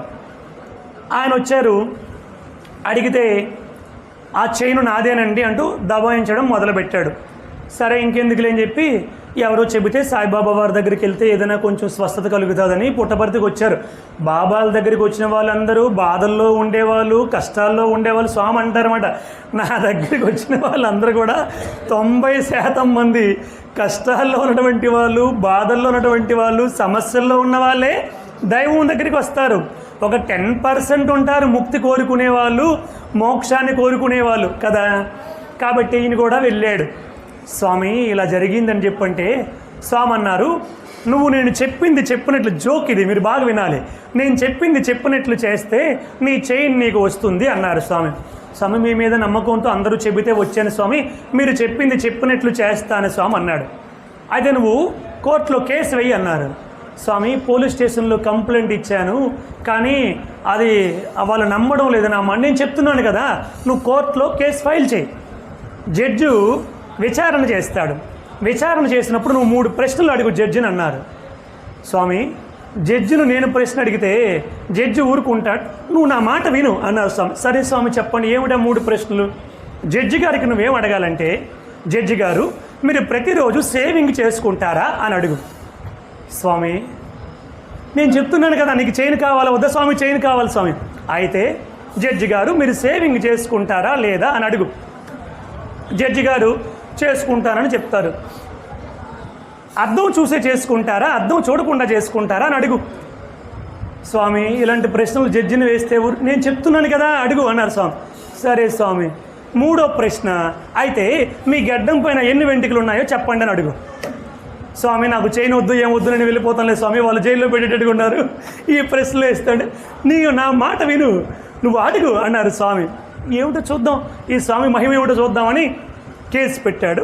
జడ్జి గారి దగ్గరికి వెళ్ళాడు. వెళ్తే జడ్జి గారు విచారణకి పిలిచారు. నేను మీకు షార్ట్ కట్ చేశానమాట స్టోరీని. విచారణకి పిలిచారు. పిలిస్తే అడగమన్నారు, ఏమయ్యా ఇతని చైన్ నువ్వు దొంగతనం వేసావంట అని అన్నారు. జడ్జి గారు, లేదండి, అలా అయితే ఈ చైన్కి ఎన్ని హుక్కులు ఉన్నాయో చెప్పమనండి, నేను చెప్తాను ఈ చైన్కి ఎన్ని హుక్కులు ఉన్నాయో అన్నాడు అతను. అవునా, మరి ఏమయ్యా నీ చైన్కి ఎన్ని హుక్కులు ఉన్నాయో చెప్పు అని ఇతనికి అడిగారు. అంటే హుక్కులు అంటే ఏమంటారండి, లింక్స్ కదా, మన మెడలో వేసుకున్న చైన్కి లింక్స్ ఎన్ని ఉంటాయి చెప్పమనండి, అతను చైన్ అయితే అని దమాయించాడు ఈ దొంగతనం వేసిన వాడు. చైన్ గలవాడు చెప్పలేకపోయాడు. చెప్పలేక స్వామి అన్నారు కదా, సరే చూద్దామని, సార్ జడ్జి గారు మీరు రోజు గెడ్డం గీసుకుంటారా అన్నాడు. అందరూ నవ్వడం మొదలుపెట్టారు. ఇదేమిట్రా ఈ పిచ్చి ప్రశ్నని, గీసుకుంటానయ్యా అన్నాడు. అద్దం చూసే గీసుకుంటారా, అద్దం చూడకుండా గీసుకుంటారా అన్నాడు. అద్దం చూసే గీసుకుంటాను అన్నారు జడ్జి గారు. అయితే మీ గెడ్డం పైన ఎన్ని వెంట్రుకలు ఉన్నాయో చెప్పండి అన్నారు. జడ్జి గారికి వెంటనే అర్థమైపోయింది, ఒరే ఆ చైన్ ఇటీవరా, ఆ చైన్ ఏందని ఇచ్చేశారు. మీకు అర్థం కాదు, ఇప్పుడు చెప్తాను. వాడు దొంగతనం వేశాడు కాబట్టి ఆ చైన్కి ఎన్ని ఉన్నాయో చెప్పాలనుకున్నాడు. వీడు సొంతది వీడిది కాబట్టి వీడు లింకులు ఎప్పుడు వీడు లెక్క పెట్టుకోలేదని జడ్జి గారికి అర్థమైంది మాట. అది అర్థమైందా? సొంతది ఎవరు లెక్క పెట్టుకోరండి. దొంగతనం వేసిన వాడే రేపు సాక్ష్యం చెప్పుకోవడానికి ఆ లింకులు ఎన్ని ఉన్నాయా, అది పొడవుందా పొట్టుందా ఎవరైనా అడిగితే ఇది నాది అని చెప్పడానికి ఇవన్నీ తెలుసుకుంటాడు. సొంతది ఎవరు అవన్నీ తెలుసుకోరండి కదండి. వాడు దొంగతనం వేశాడని జడ్జికి అర్థమైపోయింది. అప్పుడు జడ్జి గారికి చెప్పారు, ఈ 3 ప్రశ్నలు సాయిబాబా గారిని అడగమన్నారంటే మహానుభావుడయ్యే సాయిబాబా గారు అని జడ్జి గారికి కూడా చెప్పారు. This is the funny incident అన్నమాట. అట్లా స్వామి అనేక విధాలుగా తన భక్తులకి సరదాగా ఆనందముగా అనేక విధాలుగా వారిలో పరివర్తన తీసుకుంటూ వచ్చేవారు. ఒకసారి స్వామివారు కారులో బయలుదేరి బెంగళూరుకి వెళ్తున్నారు. స్వామివారి కారు వెనకాతల కొన్ని కార్లు ఎప్పుడు కూడా వస్తాయి, భక్తులందరూ స్వామివారి వెనకాతలు వస్తారు. సడన్గా ఒక దగ్గర ఆగారు స్వామి. రోడ్డుకి అవతల వైపు ఒక కొబ్బరి బొండాలు అమ్ముకునే వ్యక్తి ఉన్నాడు.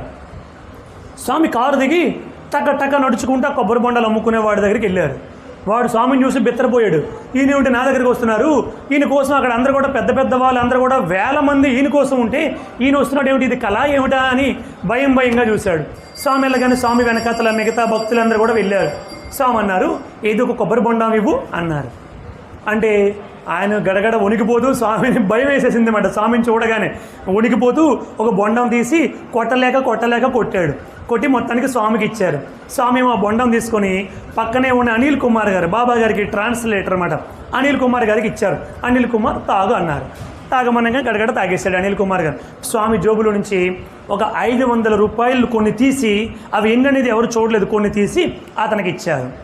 ఇవి నువ్వు ఉంచుకో అన్నారు. స్వామి వద్దు స్వామి, మీరు నా దగ్గర బొండం తాగడమే ఎక్కువ, వద్దు స్వామి, నాకేం వద్దు స్వామి, మీరు రావడమే నా అదృష్టం అని అన్నాడు. లేదు నేను ఇస్తున్నాను కదా, ఉంచుకో పర్వాలేదు అన్నారు. ఇప్పుడు ఇన్ని డబ్బులు ఇచ్చారు, మరి బొండం విలువ ఎంతో తీసుకొని మిగతా చిల్లర ఇవ్వాలి కదా. ఆయన అడ్డు, నాకేం చిల్లర వద్దు, ఏమొద్దు, నువ్వు ఉంచుకో అన్నారు స్వామి. ఇప్పుడు అనిల్ కుమార్ గారి వైపు తిరిగి, అనిల్ కుమార్ బొండం ఎలా ఉంది అన్నారు స్వామి. ఆయన అన్నారు, బొండం చాలా బాగుంది స్వామి, కానీ ఇంత ఖరీదైన బొండం నా జీవితంలో ఎప్పుడూ తాగలేదు స్వామి అన్నాడు ఆయన.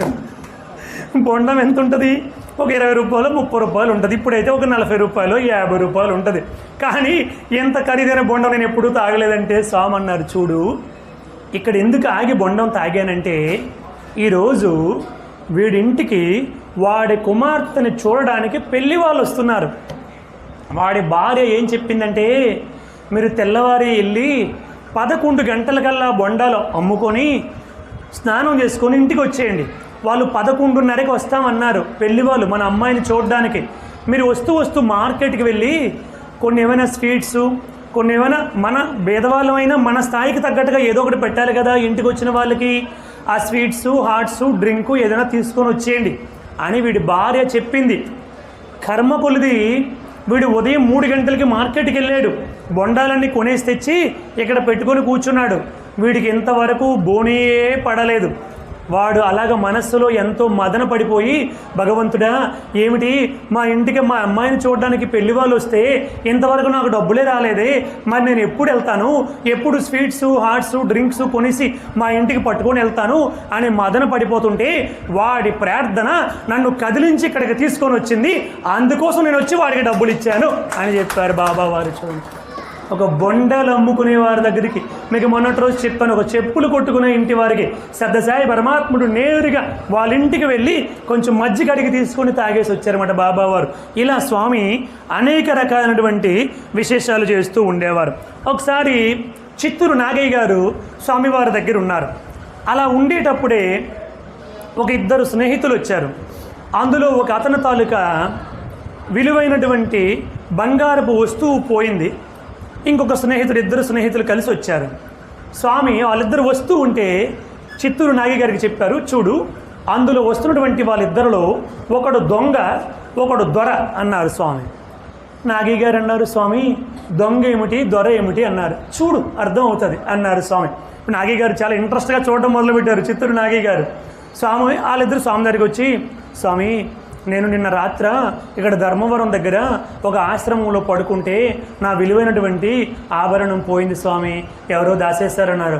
అయ్యో పాపం అలా జరిగిందా అని స్వామి అన్నారు. అనేసి ఇదిగో అక్కడ కొంచెం చెనక్కాయలు ఉన్నాయి, వాటన్నింటినీ కొంచెం జాగ్రత్తగా ఒలిసేసి తీసుకొనిరా అని ఇతన్ని అక్కడికి పంపించారు. నాగయ్య నువ్వు కూడా ఆయనతో వెళ్ళు అని పంపించారు. అక్కడికి వెళ్ళారు. వేరు చెనక్కాయలు తీసుకొని రమ్మన్నారు స్వామి. అక్కడికి వెళ్ళారు. ఇప్పుడు ఈయనతో ఈ ఉన్నటువంటి స్నేహితుడితో, చూడు నువ్వే దాని దొంగతనం చేసేవని నాకు తెలుసు, అతను పడుకుంటే తల కింద సిక్కములో పెట్టుకుని అతను పడుకుంటే నువ్వు అర్ధరాత్రి వేళ పాస్కి వెళ్ళడానికి లేచి దాన్ని దాచేసి వెనకాతల ఆ బాత్రూమ్ దగ్గర ఒక చెట్టు కింద గొయ్యి తీసి ఆ గోతులో పెట్టేసి దాన్ని గుర్తు పెట్టుకోవడానికి దానిపైన ఒక రాయి కూడా పెట్టావు, అదంతా నాకు తెలుసు, తప్పు కదా అన్నాడు స్వామి. ఆయన ఒక్కసారి మొత్తం స్టోరీ అంతా చెప్పేసరికి భయపడిపోయి, స్వామి నన్ను క్షమించండి అంటే తప్పు కదా, నీ స్నేహితుడి కదా, ఇచ్చే అతను వస్తువు అతనికి ఇచ్చే అన్నాడు. స్వామి వస్తువు ఇచ్చేస్తాను, కానీ ఇప్పుడు నేనే దొంగతనం చేశానని నా స్నేహితుడికి తెలిసిపోతుంది, ఇంకెప్పుడైనా వాడు నన్ను నమ్ముతాడా, జీవితాంతం నా పట్ల ద్వేషం ఉంటుంది కదా, నన్ను క్షమించండి స్వామి అని స్వామివారితో ఏడుస్తూ మాట్లాడాడు. ఈ సాయిబాబా ఎవరి స్నేహితాల్ని విడగొట్టడయ్యా, స్నేహితుల్ని ఎప్పుడు కలుపుతాడు తప్ప విడగొట్టడు. నువ్వేం చేస్తావో తెలుసా, రాత్రికి మరలా వెళ్ళి అదే ఆశ్రమంలో పడుకొని రాత్రికి లేచి మరలా అక్కడ పెట్టే, అప్పుడు ఆయన ఏమనుకుంటాడంటే సాయిబాబా వారి దయ వల్ల నాకు దొరికింది అనుకుంటాడు, నీ మీద నింద పడకుండా ఉంటుంది, వెళ్ళి ఆ పని చేయి అని చెప్పారు సాయిబాబా వారు. అలా ఆ రాత్రికి వెళ్ళి మరలా అదే ఆశ్రమంలో పడుకొని ఎవరికి తెలియకుండా తెచ్చి అక్కడ పెట్టేశాడు. బాబా గారి దగ్గరికి వెళ్ళాను, నాది నాకు దొరికిపోయిందిలే అనుకున్నాడు ఇతను. కానీ స్వామి అతని మీద మాత్రం నింద రాకుండా చూసారా. దేవుడికి అన్నీ తెలుస్తాయండి. అన్నీ తెలిసినప్పటికీ ఏమీ తెలియనట్టుగా ఉంటాడు, ఎప్పుడు ఏమీ చెప్పడు. అదే మనకి ఇంత రవ్వ తెలిస్తే అంత చెప్తాం. దేవుడికి అన్నీ తెలిసినా వాళ్ళెవ్వరు మనస్సు బాధపడకుండా చాలా జాగ్రత్తగా మాట్లాడతారు. పెద్ద పెద్ద వాళ్ళందరూ వెళ్తారు, వాళ్ళందరూ చేసినటువంటి మంచి పనులు తెలుస్తాయి, చేసినటువంటి తప్పు పనులు కూడా తెలుస్తాయి. కానీ దేవుడు మాత్రం వేటిని కూడా ఎప్పుడు చెప్పకుండా చాలా జాగ్రత్తగా మెసులుతారన్నమాట. అలా చెప్పారనుకోండి చాలా ప్రమాదాలకి దారి తీస్తుంది కదా అది. అందుకని అన్నీ తెలిసినప్పటికీ ఏమీ తెలియనట్టుగా ఉంటారు. అందుకే అనిల్ కుమార్ గారికి స్వామి ఒకసారి, అనిల్ కుమార్ నువ్వు కొద్ది రోజులు దేవుడిగా ఉండొచ్చు కదా అన్నారు స్వామి సరదాగా. అనిల్ కుమార్ గారు అన్నారు, నాకంత కర్మ లేదు స్వామి అన్నాడు. ఒరే ఇదేమిట్రా దేవుడిగా ఉండడం కర్మ అన్నాడు స్వామి. కర్మే స్వామి అన్నారు ఈయన. ఎవరు? అనిల్ కుమార్ గారు. బాబా గారు తెలుగు మాట్లాడితే ఇంగ్లీష్లోకి మార్చేతను. ఒరే దేవుడిగా ఉండడం కర్మ అంటే ఇప్పుడు నేను దేవుడిగా ఉన్నాను రా, ఇది కర్మ చెప్పురా అని స్వామి అడిగితే, అవును స్వామి దేవుడిగా ఉండడం కర్మే అన్నాడు ఈయన. ఎలా కర్మరా అని అడిగారు స్వామి. చెప్పారు స్వామి, మీ దగ్గరికి భక్తులందరూ వచ్చి బాగా బొట్లు పెట్టుకొని మంచి తెల్ల బట్టలు వేసుకొని వంగి సాయిరామ్ సాయిరామ్ సాయిరామ్ అంటూ ఉంటారు. కానీ వీళ్ళ ఇంటి దగ్గర అసలు రూపం ఏమిటో, వీళ్ళ ఉద్యోగంలో ఎలా ప్రవర్తిస్తున్నారో, వ్యాపారంలో ఎలా ప్రవర్తిస్తున్నారో, నిత్య జీవితంలో వీళ్ళందరూ ఎలా ప్రవర్తిస్తున్నారో అవన్నీ మీకు తెలిసి కూడా ఏమీ తెలియనట్టుగా కూర్చొని వాళ్ళందరినీ ఆశీర్వదిస్తుంటారు కదా, ఇది కర్మే స్వామి, నేనైతే వాళ్ళు గణపెట్టి కాల్ చేస్తానన్నారు ఆయన. అంతే కదండి. అన్నీ తెలిసిన ఇప్పుడు మనము కైలాస శివుడి దగ్గరికి వెళ్తాం, కాశీ వెళ్తాం, వెంకటేశ్వర స్వామి దగ్గరికి వెళ్తాం, విపరీతంగా మొక్కుతూ ఉంటాం. కానీ మన అసలు చరిత్ర ఏమిటో వెంకటేశ్వర స్వామికి తెలీదా? మనం ఎంత గొప్పలము, మనం ఎంత ధర్మాత్ములము, మన ఉద్యోగాల్లో వ్యాపారాల్లో నిత్య జీవితంలో ఎట్లా ప్రవర్తిస్తున్నామో కామ క్రోధ లోభ మోహ మద మాత్సర్యాలతో ఏ విధంగా జీవిస్తున్నామో ఆయనకి తెలియదంటారా? తెలుసు. కానీ పాపం ఆయన ఏమీ తెలియనట్టుగా అనుగ్రహిస్తూ ఉంటాడు. పాపం శిలామూర్తిగా మారిపోయాడు కాబట్టి ఏమీ తెలియనట్టుగా ఆయన అన్నాడు. బ్రహ్మదేవుడు ప్రార్థించాడు వెళ్ళిపోతూ ఉంటే, స్వామి రాబోయే కలియుగంలో చాలా అనర్థాలు జరుగుతాయి కాబట్టి నువ్వు పైకి వచ్చేస్తే ఈ కలియుగంలో ప్రజలందరూ కూడా అల్లకల్లోలం అయిపోతారు, సర్వనాశనం అయిపోతారు స్వామి, నువ్వు ఇక్కడే ఉండాలని పరమేశ్వరుడు, బ్రహ్మదేవుడు, దేవేంద్రుడు, దేవతలు, సప్తరుషులు ప్రార్థిస్తే స్వామివారు అట్లయితే నేను ఇక్కడే ఈ కొండపైనే శాలిగ్రామ శిలామూర్తిగా మారిపోతున్నానని స్వామివారు శాలిగ్రామ శిలామూర్తిగా మారిపోయారు. మీకు వెంకటాచల మహాత్మ్యం చెప్పినప్పుడు చెప్పాను. అలా భగవంతుడు మనల్ని సన్మార్గంలో పెట్టడానికి అనేక అవతారాలు ఎత్తుతూ మనందరికీ కూడా మీకు పదే పదే చెప్తున్నాను. ఇన్ని రోజులు చెప్పినటువంటి సారమంతా కూడా ఒక్కటే. భగవంతుడు చేసినటువంటి మహిమలు ఎందుకు చెప్పానంటే ఆ భగవంతుడి యొక్క శక్తి ఏమిటో మనకి తెలుస్తుంది, ఆ మహిమలలో ఆయన సర్వజ్ఞత్వం తెలుస్తుంది. నేను ప్యూర్ సాయిబాబా భక్తుడి కాబట్టి నా మనసులో ఎల్లప్పుడూ సాయిబాబా వారు ఉంటారు. మీకు రాముడైతే రాముడు, శివుడైతే శివుడు, కృష్ణుడైతే కృష్ణుడు, అమ్మవారైతే అమ్మవారు, మీ గురువుగారైతే మీ గురువుగారు, ఎవరు మీకుంటే వాళ్ళు. స్వామి చెప్పారు ఎప్పుడు కూడా, నేను ఎవరిని వారి యొక్క ఉన్న మతాల నుంచి కానీ, ఉన్న విశ్వాసాల నుంచి కానీ, ఉన్న రూపనామాల నుంచి కానీ మార్చడానికి రాలేదు. మీరు ఏ దేవుడిని మొక్కుకుంటారో ఆ దేవుడినే మొక్కుకోండి. మీరు ఎల్లప్పుడూ ఏ ఏ సత్సంగాలకి వెళ్తారో వాటికే వెళ్ళండి, ఏ పుస్తకాలు చదువుతారో వాటినే చదవండి.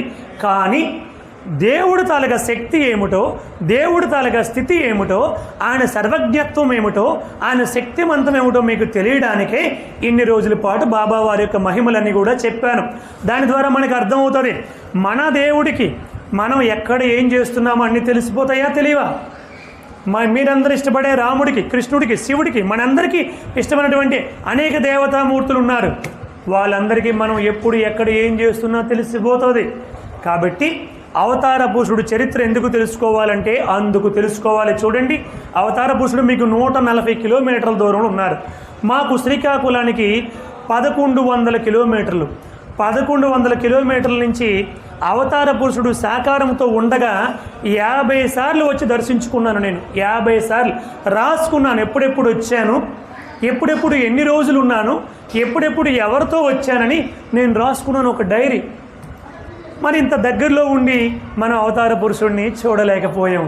అది చాలా బాధాకరమైనటువంటి విషయం కదా వాస్తవానికి. కారణం ఏమిటంటే ఆయన అవతార పురుషుడు అని తెలియకపోవడము, పూర్వజన్మ సుకృతము లేకపోవడము, ఇహజన్మ ప్రయత్నం లేకపోవడము. ప్రయత్నం ఎలా ఉంటుందంటే, మాకెవరైనా భద్రా కళ్యాణం చదివితే చాలా బాగుంటుంది అన్నారు అనుకోండి, మేము ఆ పుస్తకం ఎక్కడ దొరుకుతుందా దాన్ని ఎప్పుడు చదవాలని తపన పడిపోతాం. ఇప్పుడు మీకు యూట్యూబ్లో ఇవన్నీ చూడండి అని చెప్పాను. ప్రయత్నం ఉన్నటువంటి వాడు ఇంటికి వెళ్ళిన వెంటనే ఫస్ట్ పని అదే చేస్తాడు. నేను మర్చిపోతానేమో అని వెంటనే ప్రయత్నం చేస్తాడు. ప్రయత్నం లేనివాడు విని వదిలేస్తాడు, అంతే. అలా స్వామి అనుగ్రహానికి పాత్రలైనటువంటి వాళ్ళు తీవ్రంగా ప్రయత్నం చేసినటువంటి వాళ్ళకే అవన్నీ లభిస్తాయి తప్ప ప్రయత్నము చేయకుండా ఏమీ చేయకుండా ఊరికే ఉన్నటువంటి వాళ్ళకి ఆ యొక్క విషయాలన్నీ కూడా తెలియవు మాట. ఎల్లప్పుడూ పుస్తకాలు చదవాలి, గురువులవి, పెద్దలవి, మహాత్ములవి వినాలి. అలా వింటూ ఉండడం వల్లే మనలో నెమ్మదిగా మార్పు వస్తుంది. ఇక్కడ ప్రతిరోజు నేను నిజంగా చెబుతున్నానండి, అతిశయోక్తి కాదు. నేను 2 రాష్ట్రాల్లో చాలా ప్రాంతాల్లో తిరిగాను. 365 రోజులు కూడా నిత్య కళ్యాణం పచ్చతోరణంలాగా సత్సంగం జరిగినటువంటి ఏకైక ప్రాంతము ఈ యొక్క సత్సంగ వేదిక. నేను 2 రాష్ట్రాలు కూడా తిరిగాను. 365 రోజులు సత్సంగం జరిగే ప్రదేశం ఇది. నేను ప్రారంభంలో వచ్చినప్పుడు ఎంతమంది ఉన్నారో సప్తాహం చేసినప్పుడు నాకు తెలుసు. ఇప్పుడు ఎంతమంది పెరిగారో నాకు తెలుసు. అప్పటికి ఇప్పటికీ మీరు ఏ విధంగా అప్డేట్ అయ్యారో, ఎలా రిసీవ్ చేసుకుంటున్నారో అన్ని విభాగాల్లో కూడా నేను మిమ్మల్ని చూశాను. క్రమేపీ పరిణితి చెందుతూ ఉన్నారు. ఇలా మనం ఇంకా పరిణితి చెందాలి. మన సుబ్బారెడ్డి గారికి స్వామివారి యొక్క సంపూర్ణమైనటువంటి దివ్య అనుగ్రహ ఆశీస్సులు ఇంకా ఉండాలి. మన భార్గవ్ కూడా ఎంతో సేవ చేస్తున్నారు. మీరందరూ గుర్తుపెట్టుకోండి, సేవ చేసే వాళ్ళకి నేను సేవకుడిగా చెబుతున్నాను, వాళ్ళకి వెళ్ళి మనం అడగాలి, ఏమండి ఏదైనా సహాయం ఉంటే మాకు చెప్పండి, ఏదైనా పని ఉంటే మాకు చెప్పండి. అన్ని పనులు మీరు ఒక్కరు ఎన్నెన్ని చేయగలుగుతారండి? ఇప్పుడు నేను ఎక్కడో ఉన్నాను, నాకు ఒక రూమ్లో పెట్టారు, మీరు అడగాలి ఆయనకి, ఏమండి మేము వెళ్ళి తీసుకొచ్చామంటారా ఆ అన్నాజీ సాయిరాముని? నేను తీసుకొస్తానండి, వెళ్ళి నేను తిరిగి డ్రాప్ చేస్తానండి అని మీరు స్వయంగా అడగాలి. ఇంకేమైనా పని ఉంటే చెప్పండి, అన్ని పనులు మీరే ఎక్కడ చేయగలుగుతారండి అని అంటే ఇప్పుడు ఒకరు ఇద్దరు కొట్టుకుంటేనే ఇన్ని పనులు చేయగలిగారంటే మీరు మరొక 10 మంది ముందుకు వచ్చి సహాయం చేస్తే ఇంతకంటే 100 రెట్లు పనులు చేయగలుగుతారు వాళ్ళు కదండి. కాబట్టి మనం సేవ చేసే వాళ్ళకి సహాయం చేయాలి. మేము అలా చేసేవాళ్ళం అండి, అలా చేసాం కాబట్టి స్వామి మమ్మల్ని ఇలా అనుగ్రహించారు. మాకు ఎవరైనా గురువు వచ్చినా ఎవరైనా పెద్దవాళ్ళు వస్తే ఇంకా మీరు ఫోన్ వస్తే మధ్యలో వెళ్తారు. మా ఫస్ట్ పని ఫోన్ ఆపేయడమే. ఎంత ముఖ్యమైన పని అవని ఫస్ట్ ఫోన్ స్విచ్ ఆపేయడమే అంతే. ఏమైనా విలువైన విషయం మిస్ అయిపోతామేమో, ఒక గొప్ప విషయం చెప్తే నా కర్మ కొలిది అప్పుడే నాకు ఫోన్ వస్తే నేను మిస్ అయిపోతానేమో అని ఫస్ట్ పని ఫోన్ ఆపేసి వాళ్ళకి శుశ్రూషలు చేసుకుంటూ వాళ్ళు ఎప్పుడు ఏం చెప్తారా, వాళ్ళకి ఎప్పుడు ఏం సేవ చేయాలా అనుకుంటూ సిద్ధంగా ఉండేవాళ్ళని. కార్యకర్తలకి మేము అడిగేవాళ్ళని, మాకు ఏదైనా పని ఉంటే చెప్పండి, మాకు ఏదైనా సేవ ఉంటే చెప్పండి. ఒకటి గుర్తుపెట్టుకోండి, సేవ చేసే వాళ్ళకే భగవంతుడు సేవ్ చేస్తాడు.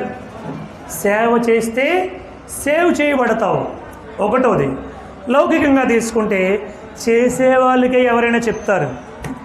ఒకసారి 2 సార్లు చెప్పిన తర్వాత చేయలేదనుకోండి, 3వసారి చెప్పబుద్ధి కదండి. అది కూడా ఆలోచించండి. ఇవన్నీ మానవత్వంతో అర్థం చేసుకోవాల్సిన విషయాలు కదా. మీరు ఎవరు తప్పుగా అర్థం చేసుకోకండి దయచేసి కదండి. సేవ చేసే వాళ్ళకి మేము ఏదైనా పని ఉంటే చెప్పండి, ఈరోజు ప్రసాదం మేము తీసుకొస్తామండి, ఈరోజు అతను మేము డ్రాప్ చేస్తామండి, ఈ కుర్చీలు మేము వేస్తాం, మీరు వెళ్ళండి, మేమే పెట్టేస్తాం, ఎంతసేపు అండి అని అనాలి. ఇలా ఏ పని ఉంటే ఆ పనిలో మనస్ఫూర్తిగా మనం లీనమయ్యి సేవ చేయాలన్నమాట. అలాగే స్వామివారు ఇటువంటి విషయాలన్నీ తెలియపరుస్తూ సేవ యొక్క ప్రాముఖ్యత, అవతార పురుషుల ప్రాముఖ్యత తెలియపరుస్తూ అవతార పురుషుడే స్వయంగా కొన్ని పుస్తకాలు రాశారండి. జై బోలో భగవాన్ శ్రీ సత్యసాయి బాబాజీకి.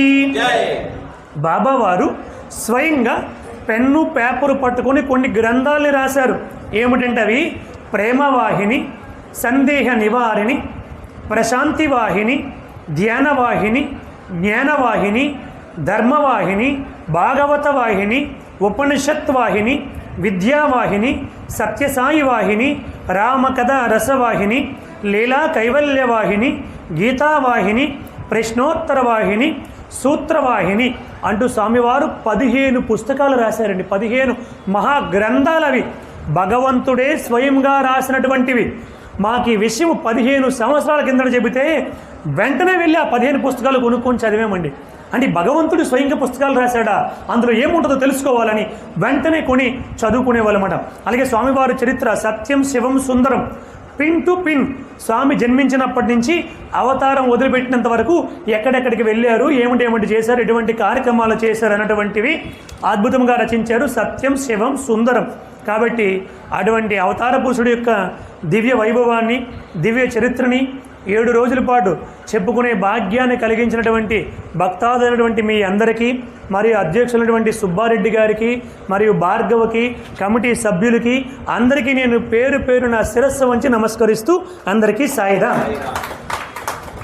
మంగళం గురుదేవాయ, మంగళం జ్ఞానదాయినే, మంగళం పర్థివాసాయ, మంగళం సత్యసాయినే. ఓం శాంతి శాంతి శాంతి. సర్వం శ్రీ సాయిరాం.